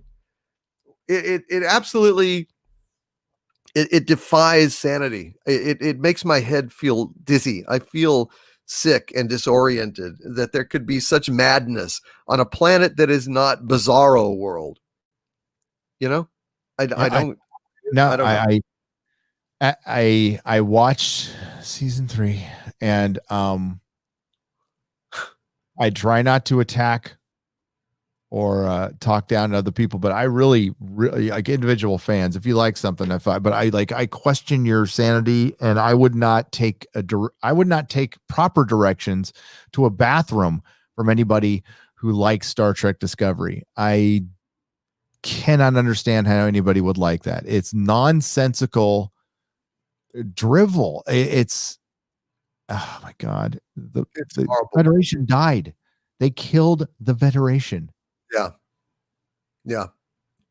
They made Spock dyslexic and made him the man he was because of Mikey Spock. It's absolutely insane. I don't fucking know. Sigmoid Freund has joined the channel membership at the Dominion level. Thank you, Sigmoid Freund. I appreciate your support, my friend. Thank you. It's awful good to have you aboard. And Lawrence Martin with a Winky super sticker. Thank you for that Winky face super sticker, Lawrence. It is greatly appreciated. Dave Dahl with a 490. Oh, I already got that one because it was a Batman one. Scottish Nerd, thank you for the Doomacorn, my friend. It's greatly appreciated. Hail to Scottish Nerd. Elite Spanker with a $5 super chat. Thank you, Elite One. Says Doomcock said he was in a weird position. Was it downward Doomcock pose? No, downward Doomcock pose is the thing I have when I'm throwing up into a bucket during Star Trek Discovery. And Gary knows the special pain of that now that he's going over and over it again, repeatedly, inviting brain damage. Gary, dude, I hope you need to write your will before you do any more stunts like that, because it's I really do. It's kind of insane, dude. It's kind of not insane. responsible for me at all. Goddamn, dude. Eric Winberg has joined, upgraded their channel membership to Dumentite. Thank you, Eric Winberg. Appreciate you joining the channel. Go to my channel page at YouTube and scroll down. There is a members only video list, and you can start digging into those. Thank you, Eric. Matthew Anderson with a $4.99 super chat, and a very nice super chat here, a happy one for a change. Thank you, Matthew. Says, hail, holy inquisitors of fandom. Let us wish a happy 90th birthday to the great James Earl Jones. God bless him. Wow. Yeah. Isn't it Betty White's birthday today too? Oh, really? Yeah, I think you're right. Yeah. That means Betty White and James Earl Jones have the same birthday? That's awesome. That is very, very cool. Thank you, Matthew Anderson, for bringing that up. James Earl Jones. What would Star Wars be without James Earl Jones' incredible voice for Darth Vader? Effortless. He just went in an afternoon and just recorded all his lines, and they gave him $30 or whatever. And he's like, well, I did that job. And holy shit, it became immortal. Yep. Fantastic. Michael Beacom with a $2 super chat. Thank you, Michael. Says, hey guys, 1,700 watching. Actually, it's 2,112 watching right now. And only 481 likes. Really? Says Michael Beacom. Well, now it's actually up to 1,312 likes and 2,102 people watching. But if you guys are watching and you haven't licked the like button, please consider doing so. Give a thumbs up to the Inquisitors and the Inquisition and show YouTube that you like this kind of entertainment. Basil, the Pumpin' Seagull, with a $5 Canadian super chat. Thank you, Basil. Says, I thought the ending of Endgame was colossally stupid and it ruined the movie for me.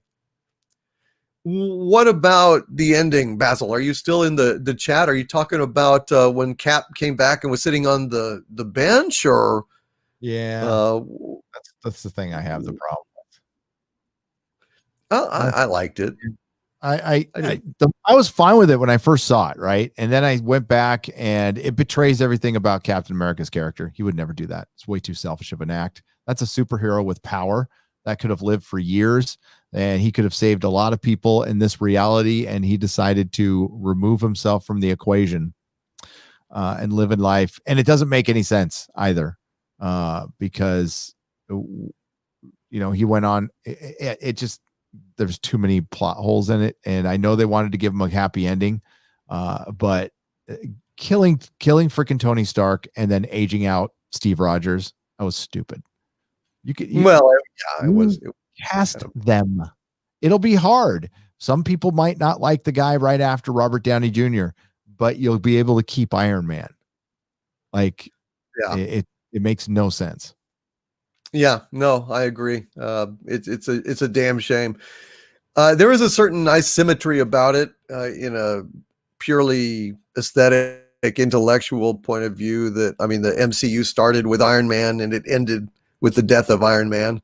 But unfortunately, I think what's going to happen is that they're going to find that the MCU does not survive the death of it. Died along with Robert Downey Jr.'s character because and not it's just because they're going to screw it up with Phase 4. It's going to be awful. Just my opinion, though. I guess we'll see. But Basil, Gary agrees with you. I liked it. I liked the happy ending, but I understand. Nicholas Horton with a £5 super chat. Thank you, Nicholas. Says, Doomcock, did you check your Twitter DMs? It's about that Godzilla versus Kong clip. No, Nicholas Horton, I haven't yet. I actually understand, though, that what we're going to get in King Kong versus Godzilla is we're going to get monsters photographed well, fighting in daylight. I'm excited. I think it's exactly what we've needed. And I will look at it after I get off, Nicholas Horton. When we wrap up the Inquisition, I'll go and check it out because I'm very excited about it. And I'm looking forward to Godzilla versus Kong. Are you, Gary? Do you like that stuff? I am. Yeah, I love it. As long as there's no like too many people in it, Yeah, no, I totally understand. I know that you are short on time, Gary. I'm going to scroll down here and just look for whatever super chats might mention you, and then we'll let you go because I know you got to go see Batwoman and work up your review. Yeah. Hold on just a sec.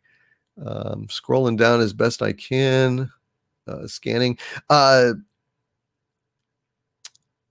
Yeah, Darth Gorbag, I think I read this. I better read it again. Darth Gorbag with a $9.99 super chat.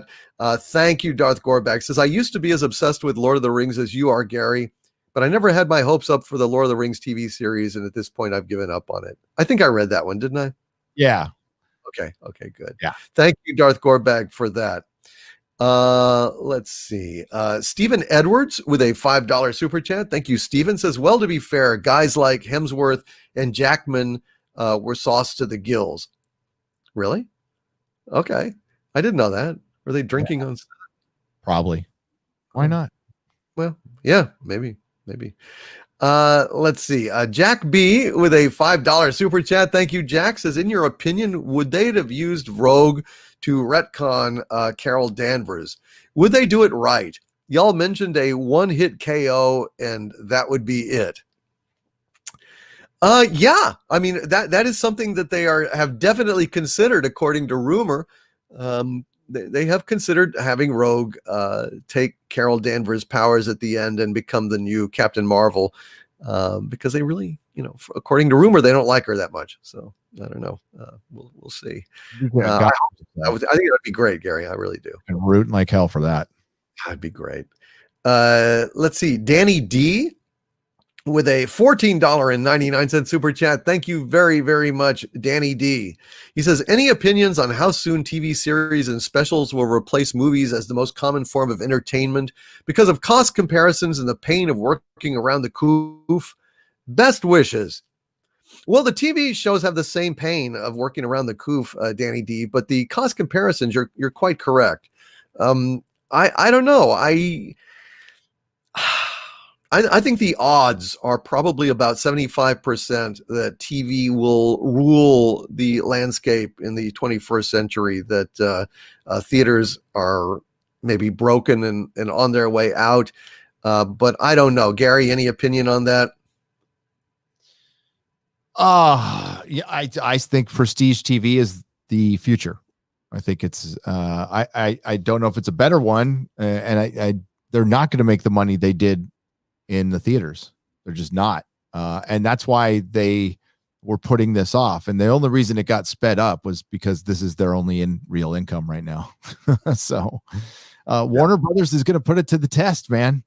Every freaking thing from this year is going on HBO Max. We will see. And frankly, movies were sucking, dude. Like movies were shit. Oh yeah.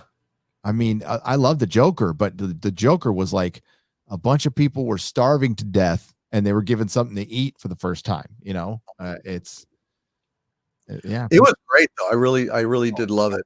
Good night, Charles J. Sleep well, my friend.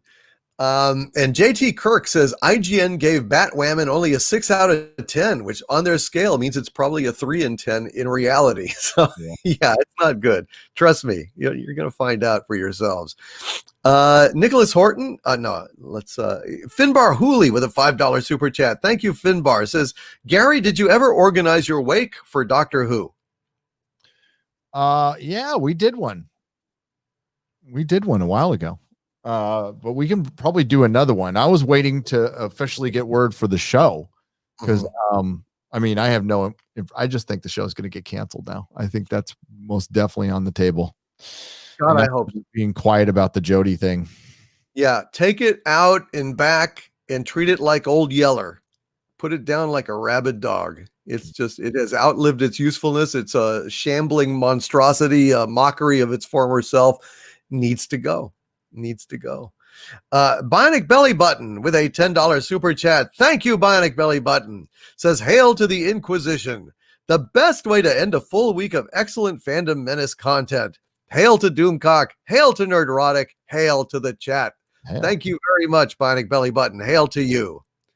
Hope school is going well. And know you're doing well and kicking ass over there. Let's see. WZRBS with a $5 super chat. Thank you, my friend. WZRBS says, almost lost my grandma this week, but it looks like she'll pull through. Thanks for helping keep my mind off of things with this. Friday Night Tights and Friday Night Frolics, guys. Oh, you're very welcome, WZRBS. I'm glad that she's pulling through. That's some good news in 2021. God bless you, brother. I hope she fully recovers and is back on her feet in no time. Let's see. Okay, we've got that one. Scrolling down. 1984 is an amusement park of sorrow. Sorry. What? Wow, that was let's see. Okay, we got that one. Or no, hold on. Black Tiger 001 with a $5 Canadian super chat. Thank you, Black Tiger 001. Says, just binged Cobra Kai up to the end of season 2 in the last 3 days. Loving it and The Expanse. Okay, boys, what else would you recommend? I've already recommended Patriot. Warrior is pretty good. It's on HBO Max right now. Anything on your mind, Gary, otherwise? What's new? Primal, but that's animated. Yeah, that's great. I would watch it depends. I mean, I always recommend Ash vs. Evil Dead, but it depends if you like horror or not. But I can't recommend too much new because it's I haven't really wanted to take a chance on anything because everything I've tried is awful. I'm gonna sit down and finally take a look at Raised by Wolves, but I have a feeling I'll probably check out of that one quick too. Yeah, you're right though. I need to check it out as well because I've been told that I need to watch Stargirl. I heard Stargirl was quite good, and I just didn't have cable at the time, so I wasn't able to really check it out. But Doom Patrol, if you haven't seen Doom Patrol, that's pretty good. Yeah, that is very good. So check that out as well. Shadow Fenrir 24 with a $2 super chat. Thank you, sir. It says thank you for the comics recommends. You're welcome, Shadow Fenrir. Absolutely. Let's see. Mike Trout with a $5 super chat. Thank you, Mike. Says, hail Doomcock and hail Gary. Facebook is for half-wits that learn from memes. Twitter is for people that Facebook is too tough and need less characters. Hi-oh! Thank you, Mike Trout. Nicely said, sir. Let's see. Jay Bizzle with a $4.99 super chat. Thank you, Jay. Says, Gary, Tig sucks. Yeah, she does. It's horrible. R. Fletch with a $5 super chat. Thank you, you wonderful, wonderful cat. He says, half gallon of gas for Gary. There you go. Thanks. Hail R. Fletch. Gas guzzling FJ Cruiser. We'll take it. Nicholas Horton with a £5 super chat. Thank you, Nicholas Horton. Says, Gary, when is the next War of the Whovians live stream? That's a good question. I'd say within the next 2 weeks. I have to get it. I wanted to do one impromptu, and I couldn't get. I couldn't get the people together because of the huge time differences between the UK. But we'll do one within the next 2 weeks because I really think we're going to get confirmation that Jodie is officially gone. She's gone, but we haven't heard it from the BBC yet. And I think they're waiting till she's done shooting. Mm-hmm. I also Capaldi announced he was leaving on January 30th. So I'm thinking around that date we might hear something or we might not. We'll see. All right, fair enough. Let's see. Jimmy Soul asks with a $2 super chat. Thank you, Jimmy. Says, what's you guys feeling on the Mortal Kombat film? The HBO one? I haven't even seen the trailer yet. I'm interested in it if it's not like woke garbage. Yeah, I haven't seen anything about it, Jimmy. I'm sorry. I generally stay away from video game movies, especially kart games. But there's no reason why they can't be good. But generally, they're not. But I will check it out. I'll check it out. Started a bunch of Steve Harvey memes on YouTube on Friday. I know that. So. No, really. Yeah. Orville Nation with a $5 super chat. Thank you, PJ. Says DC and Gary. Lost in Space tries to do 180 degrees. Season 2 is actually unwoked. I was quite surprised. They listened to the audience feedback. Wow. Interesting.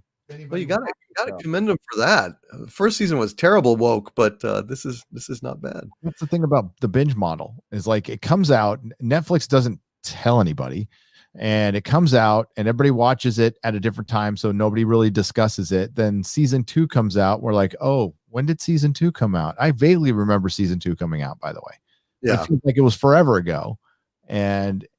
Yeah, this is why Netflix is dumb, and they're dumb because of their hubris. They think they're number one, and we invented the binge model, so we're going to stick with it. Well, promote your shit then, do something, because nobody's going to be talking about Cobra Kai in about a week, which sucks. Because if you think about it, you'd be talking about Cobra Kai for months, and it would be the most talked about show for the first part of this year. It would dominate the conversation. Yeah, and now WandaVision's going to dominate it. And yeah. Well, they've learned. Disney's learned. Disney. That's why I'm not going to side with Disney on anything but this. They did their homework and they realized that releasing their stuff weekly is the smartest thing to do. Now they need to release it at the same time. That's the other thing we got to push for, Doomcock, is don't release it at 3 a.m. Release it at 2 p.m. or something. I don't know, just not a time when everybody's asleep. Right. When people can watch together, get together, exchange their views. I mean, it spreads it out. It diffuses it. People are busy in the morning. Then they know it's on, but they forget about it. It's stupid. Shit. Release it at night. Release it at 5 o'clock. 4 o'clock, something like that, when people are getting home from work around the world, shit like that. Use your heads, for God's sakes. Grevion with a $4.99 super chat. Grevion, thank you. Says, hey guys. Oh, this is bad. Did you know Star Wars socials posted about Kelly Marie Tran's birthday today, but nothing for James Earl Jones' birthday? I didn't know that. I haven't been I don't follow the Star Wars shit, but Kelly Marie Tran. Rose Tico's birthday, they shout out, and nothing for James Earl Jones. That is absolutely out fucking outrageous. They're idiots. Idiots to do that. What is their fucking problem? God damn. And it's not even, James Earl Jones isn't even a white male. You don't have to hate him and discriminate against him. He's a black male. He's a male of color. Why the hell are you like not shouting him out? Good God, that's stupid. Because Star Wars fans are like, well, they're not Star Wars fans. These are Disney fans. Yeah. They're Disney Star Wars fans, but they're Disney fans. And Disney fans like to consume stuff. I mean, that's just the way I see it. You know, Yeah. I mean, if you like the art of the old stuff, but I've never seen a cult of a cult around a corporation like I've seen Disney, and it's always been this way, and I've never understood it. Okay, as a tried and true Warner Brothers cartoon fan, I just never saw the appeal in anything Disney. Nothing. I was, even though it was the first movie I ever saw was an animated Disney movie. It was Robin Hood. First movie I ever saw in a theater when I was a wee little lad. But never, no. I like Disneyland. That's it. Dislike that corporation through and through. No, yeah. Well, at least you've remained consistent, and you're prescient. Even as a kid, you had good taste. You could tell a hustler when you saw him. Yeah, that's right. Well, Grievous, that is just absolutely disgusting and a strike mark against Star Wars social media, because that's just fucking ridiculous. Call them out on that. Get on Twitter and embarrass the shit out of them. Yep, I think it's time. And Nicholas Horton with a 10-pound super chat. Thank you, Nicholas. Says, have you heard about The Equalizer being rebooted at CBS with Queen Latifah as the main lead? Yeah. Jesus, another franchise ruined to wokeness. It makes me fucking sick. With puke emojis. Queen Latifah. Who's Queen Latifah going to be equalizing? Somebody at the supermarket, or I mean, somebody in the recording studio. Yeah, she's not a spring chicken. No, she's older than I am. Yeah, and she's, let's be honest. She has some girth to her, so she's not in the best shape. So, what was the thing about The Equalizer, the original TV show? Edward Woodward was a ex agent. I'm not sure if he was CIA or MI5, but he retired because out of distaste and anger at the corruption of the government services. And so he started going ahead and using his very particular expertise to help people, to equalize situations of uneven power. Yep. So what's Queen Latifah's backstory going to be? She was a singer that ate Edward Woodward. Gained his powers that way through acid. Yeah. Oh my God. That's what I think. It's just disgusting, Nicholas Horton. I love The Equalizer. It was a great show. Great theme song too, by the way. Where can we stream The Equalizer? Damn it. That is a good question. I don't know, Gary. I don't know. I probably on fucking CBS All Access. I bet, because it was a CBS. Hulu. It's on Hulu. Is it on Hulu? Seriously? Yeah, it's on Hulu. Oh wait. Oh, no. That's the movie? I don't want the movie. Oh no, I don't. Yeah, Jesus, no. Yeah, with what was it? Denzel Washington is The Equalizer. Yeah. It's available on the Peacock, I believe. No, if you go to the MB here, I'm going to click on this. Yeah, you just go to NBC.com and you can watch Equalizer episodes for free, and the $6 Million Man and the Hulk and Miami Vice. Yeah, there it is. Right there. Peacock. No, just NBC.com. Son of a gun. Yeah, there it is. Holy shit. Nice. That's awesome. Well, that is. Thank you for reminding us of that. That's been I haven't seen that in a long time. I really like that. It was a good show. It was a fun show. Let's see. JD with a $10 super chat. Thank you, Jay. Says, don't know if Gary's still there, but did you guys ever watch Powerless? Sitcom set in the DC universe back in 2017. I tried. What was it? I tried. It wasn't good. Alan Tudyk as Bruce's cousin Van Wayne. Funny as hell, and Van was DC Comics canon. But you just couldn't get through it, huh? Yeah, I couldn't get through it. I like Alan Tudyk. The guy's awesome and everything he does, but it just didn't work. Absolutely. I totally hear you, dude. Okay, well, I haven't seen it, but I tell you what, that sounds weird enough that I ought to check it out. So I think I will go ahead and check it out. Gary, dude, I think that's all the super chats specifically addressed to you. So we better let you go so you can get busy, huh?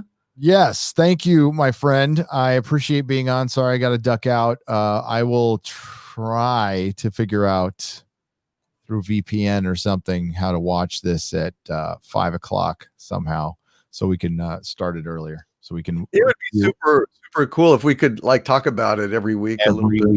Every weekend we should be talking about it. So we'll be caught up next week. So it'll be Batwoman reviews in the beginning, and I'll figure out a way. Love will find a way. We'll find a way. All right. Problem. Well, thank you, Gary. Please subscribe to Nerdrotic and Nerdrotic Live. And anything else you want to plug, Gary? No, that's all. I mean, thanks everybody for tuning in. Please subscribe to the Harvey Zone, Doomcock's alternate channel. And I've got 3 channels. You can see them on my main channel. And what do I got coming this week? I don't know. But when we do a Fury of the Whovians again, I'd like you to be there, Doomcock. Oh, sure. So, yeah. So we'll get Doomcock and Bulls Trek and and we'll get together. And what I'd like to do is rotate in Whovians. That's what I like to do, is like we'll rotate in some Whovians and talk with you guys. It's very cathartic. It's very cathartic. So yeah, we need it because it's heartbreaking. All right, brother. Thanks, man. All right, dude. Take it easy. We will see you next time, Gary. Keep taking it to the man. See ya. Absolutely. Gary Beekler, ladies and gentlemen, Inquisitor Gary Beekler. Thank you. Good night. Good night, my friend. All righty. Well, now we'll go ahead and just go straight through the rest of the super chats in order. And thank you all for your patience. I want to thank Eric Winberg again for the upgrading his channel membership to Dumentite. Thank you, Eric. Very, very much appreciate that, sir. Let's see. Michael Beacom, thank you again for that $2 super chat and exhorting people to pop some likes out there. It helps, and I really do appreciate it.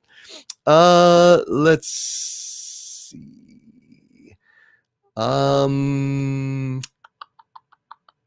Thank you, Nicholas Horton. I will take a look at that Godzilla versus Kong clip. I'm actually looking forward to that. Thank you for alerting me that it was there. Amuro Trey with a $9.99 super chat. Did not say a word, but still greatly appreciated. Amuro Trey, a super chat of inverted perfect evil, $9.99. Thank you, Amuro. Finbar Hooley with a $5 super chat. Thank you, Finbar Hooley. Sir, good to see you tonight, by the way. Finbar says, a big issue is that all of the big tech companies own stock in each other. Remember when Microsoft bought part of Apple to keep them from going under? Yeah, so it's networked. I mean, they really are something that is fairly monolithic at this point. And with them kind of getting the reins over Hollywood, will it be better or will it be worse? Hard to imagine it would be worse, but one never knows. Hooray for Hollywood. Yeah. Thank you, Roger Haynes. Thank you for the thumbs up super sticker, brother. Very much appreciated, Roger. In the chat here, Comics by the Numbers says Lex was hilarious and self-aware. Yeah, Lex was awesome. It was a great show, and I want to thank Mitch Thibault for sending me the entire collection of Lex, because that's super cool, man. I love that show. And Benjamin Grant is saying, guys, they have made Silver Surfer black now.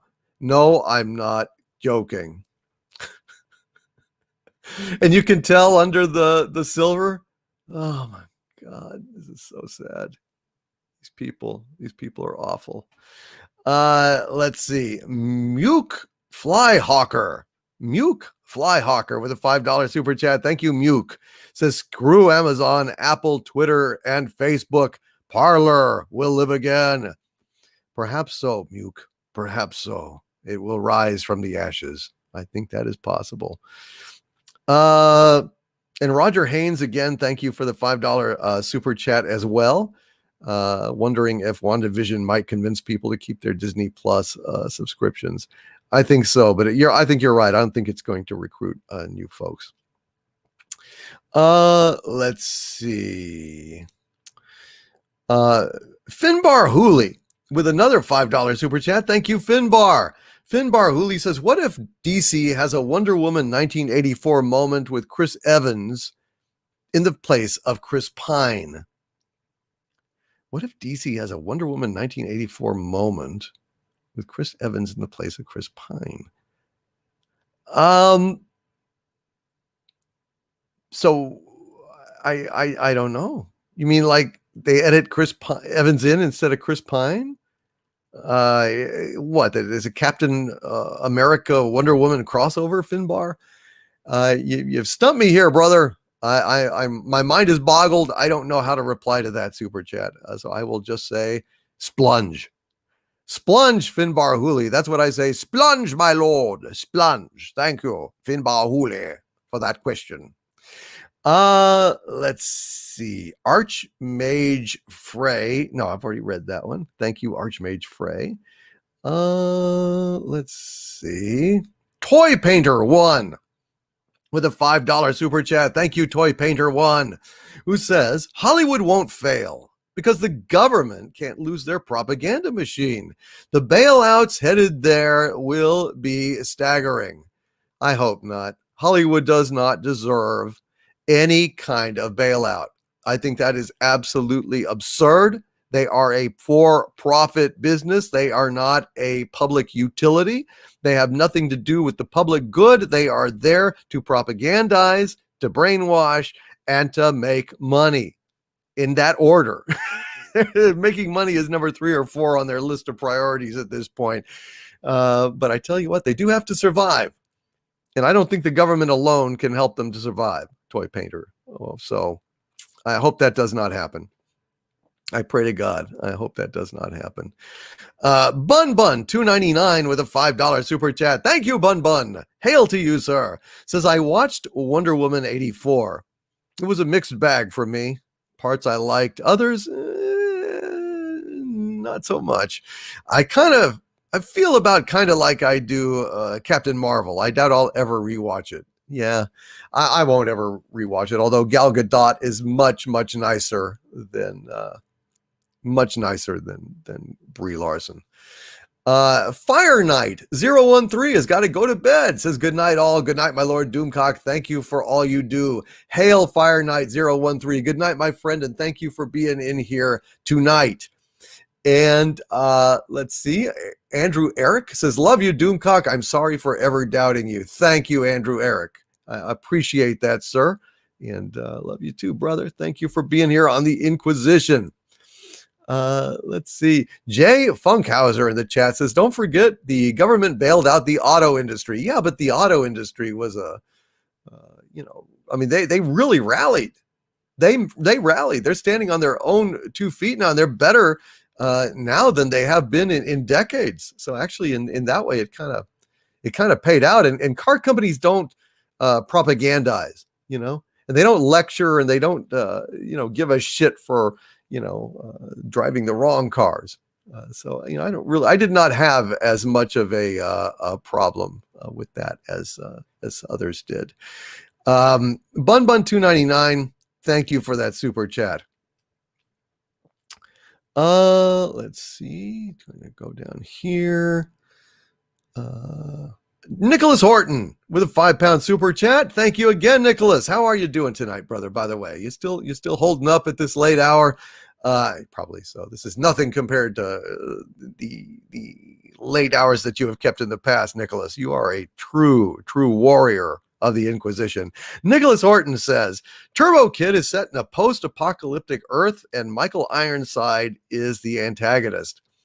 Michael Ironside is a great antagonist. Sounds like this Turbo Kid is a must-see. I'm going to watch Turbo Kid. There's nothing else going to happen. I got to watch Turbo Kid. Thank you, Nicholas Horton. Good post there. Appreciate it. Nate G with a $2 super chat. Thank you, Nate. Says Guardians of the Galaxy would be a lot funnier without mom cancer.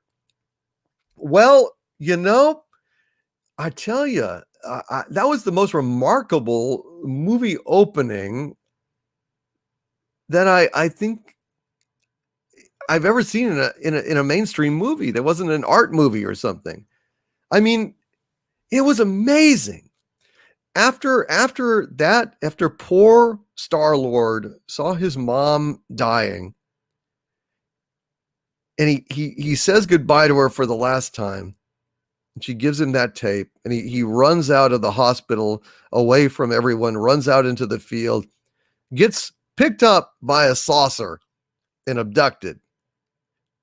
It's like, well, this is about the most depressing opening of a movie I've ever seen.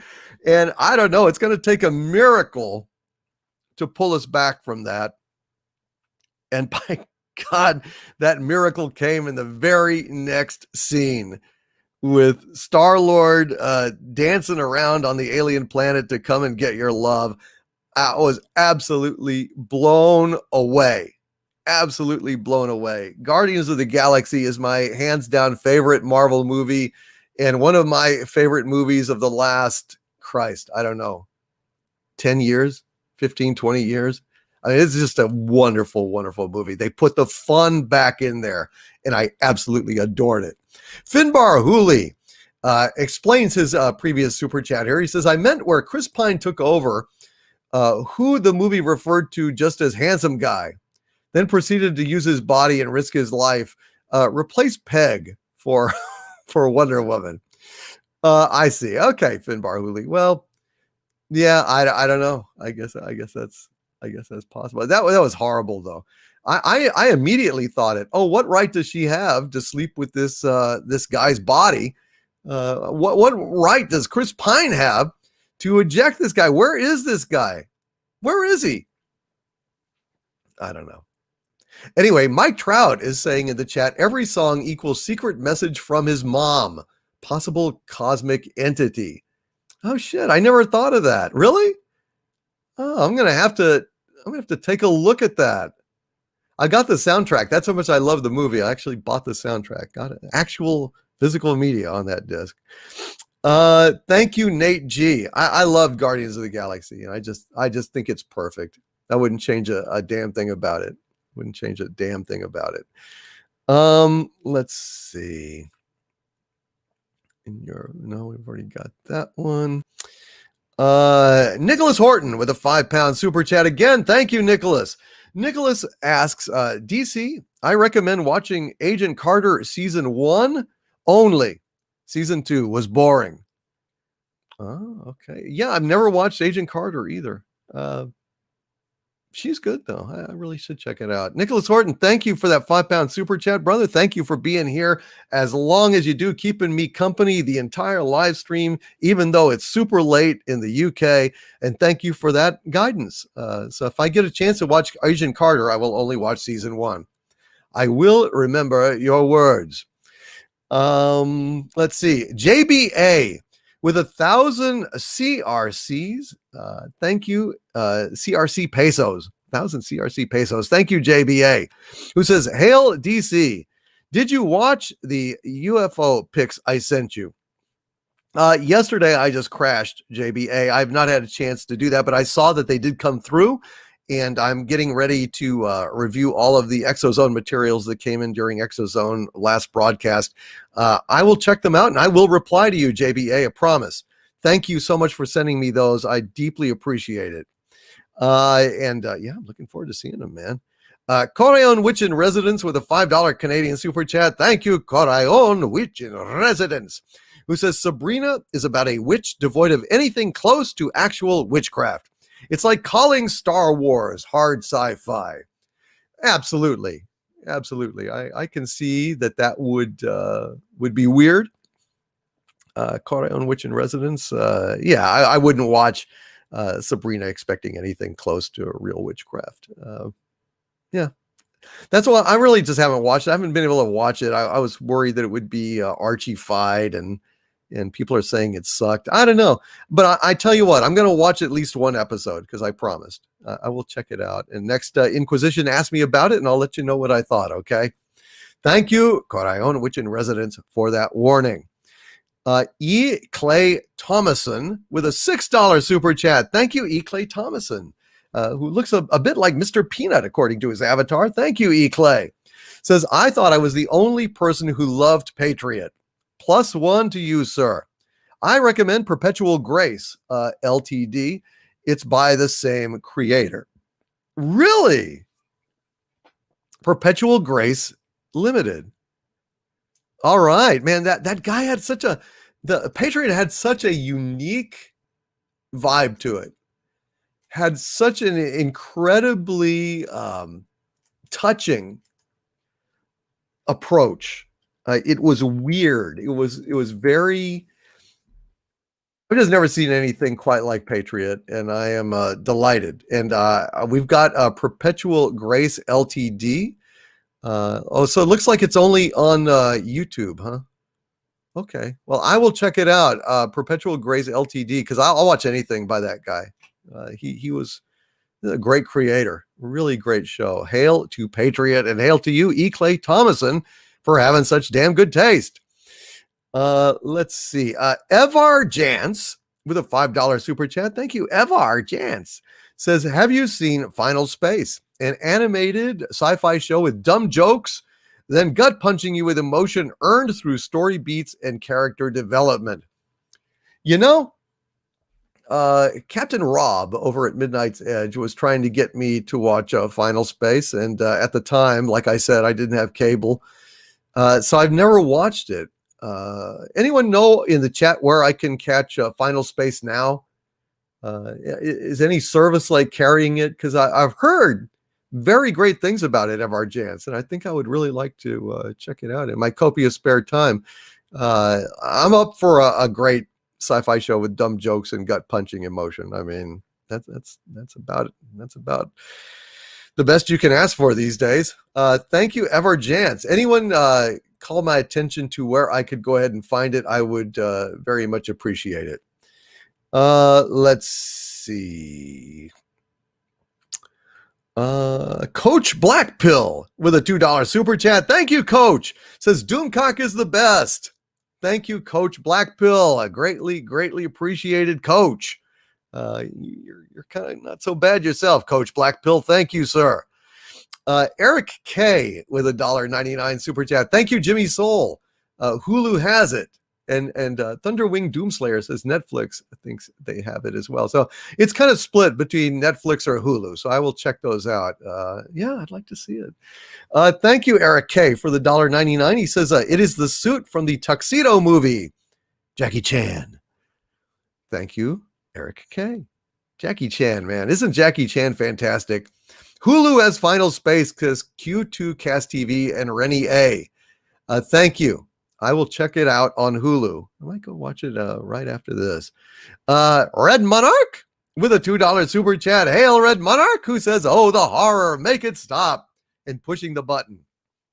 Yes, my review of Batwoman Season 2, Episode 1 was indeed horrific. I'm sorry to put everyone through it, but Misery Loves Company.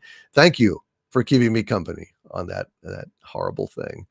Anti-Derivative Jill with a $4 super sticker, giving me a little toast there. Thank you very, very much, Anti-Derivative Jill. You are wonderful. Hail to you. I'll drink to that. Where's my bourbon? Here's looking at you, Jill. Cheers.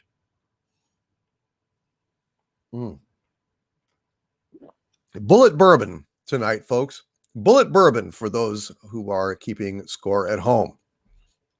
Apex Comics, thank you for that $2 super chat. Does the CW think that Batwoman is from Krypton? Exactly my question, sir. Exactly my question. Killshot 666 with a $2 super chat. Did not say a word, but very, very much appreciated. Thank you. Cliff 3188, who asked about the 90s Batman cartoon. Thank you, Cliff 3188. Killshot 666. If you have anything else you'd like to say, call my attention to it in the chat, and I'll be happy to read that, just in case that was a typo that you sent too soon, which sometimes happens. SHS Rebels 08 has joined the channel membership. Thank you, SHS Rebels 08. Very, very much appreciated. Hail to thee, you Doomantite. Very, very much appreciated. Thank you, SHS Rebels 08.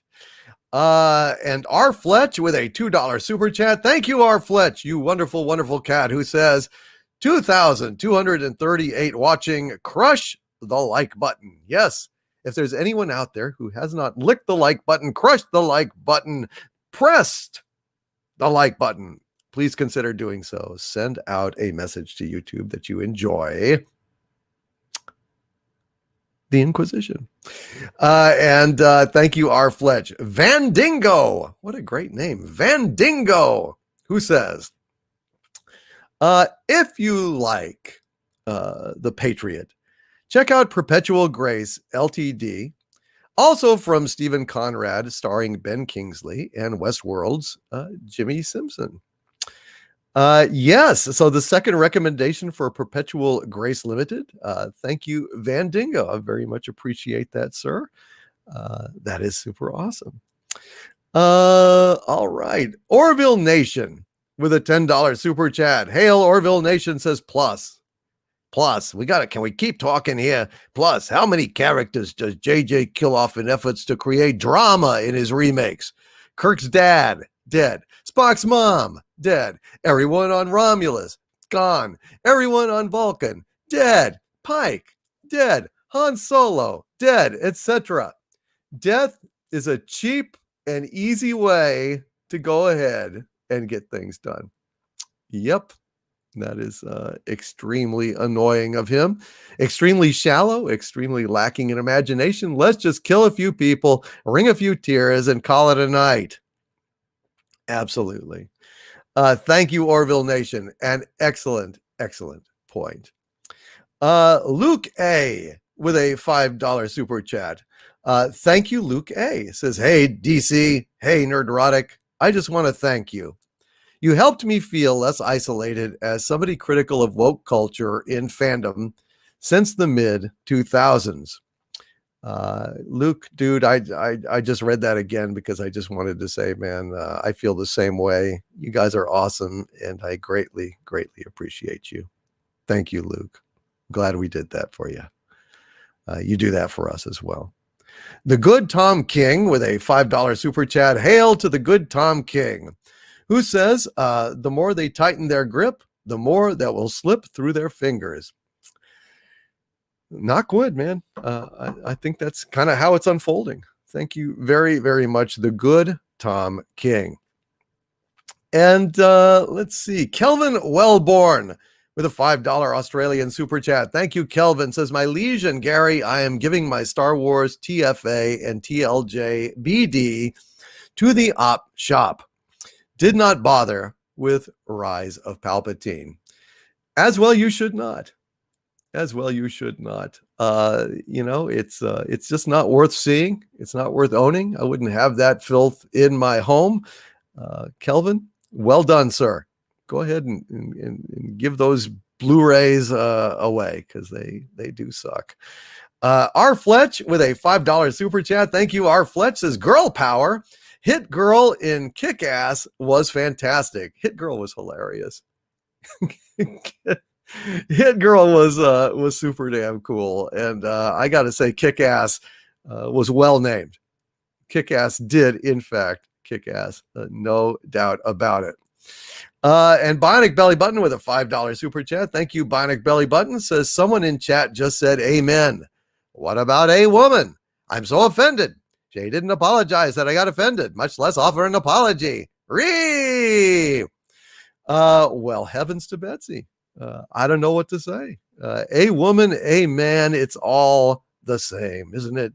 Isn't it the same, Lord, that we worship? Whether it's a man or a woman, although why God would have genitalia without anyone to so afflict with that genitalia, I don't know. But thank you, Belly Button, for that $5 super chat. Let's see. JT Kirk with a $5 super chat. Thank you, JT Kirk, who says chances Mike and Rich, Red Letter Media, will do a season 3 Star Trek Discovery review. They've been radio silent on Kurtzman Treks and Star Trek Picard. I don't know. I don't know those guys very well. I think eventually they'll get around to it, but I think maybe they were a little bit broken by Star Trek Picard. I think I don't blame them. I don't blame them. Thank you, JT Kirk. Finbar Hooley with a $5 super chat. Thank you, Finbar Hooley, who says, I would send Bad Robot and all of their creations through the door of night, but not even Morgoth deserves that level of torture. Poor Morgoth. It would be a terrible thing to send Bad Robot and Jar Jar through there. That would absolutely suck. Thank you, Finbar Hooley, for that. Agreed. And that 70s rock fan with a $2 Canadian super chat. Hail that 70s rock fan, who says, also James Earl Jones in Conan the Barbarian. Yep. He deserves to be noted and hailed and not cast aside for a Rose Tico. Not cast aside for Rose Tico. Black Lotus 30 with a $5 Canadian super chat. Thank you, Black Lotus 30. Who says, also remember that Cap also had a thing for Sharon Carter. He goes back in time to spend the rest of his life with her aunt in Endgame. I don't think it was her aunt, but I guess you could retcon it that way to some extent. Thank you, Black Lotus 30. I appreciate that.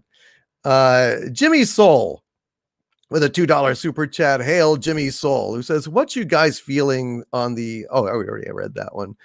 Let's see.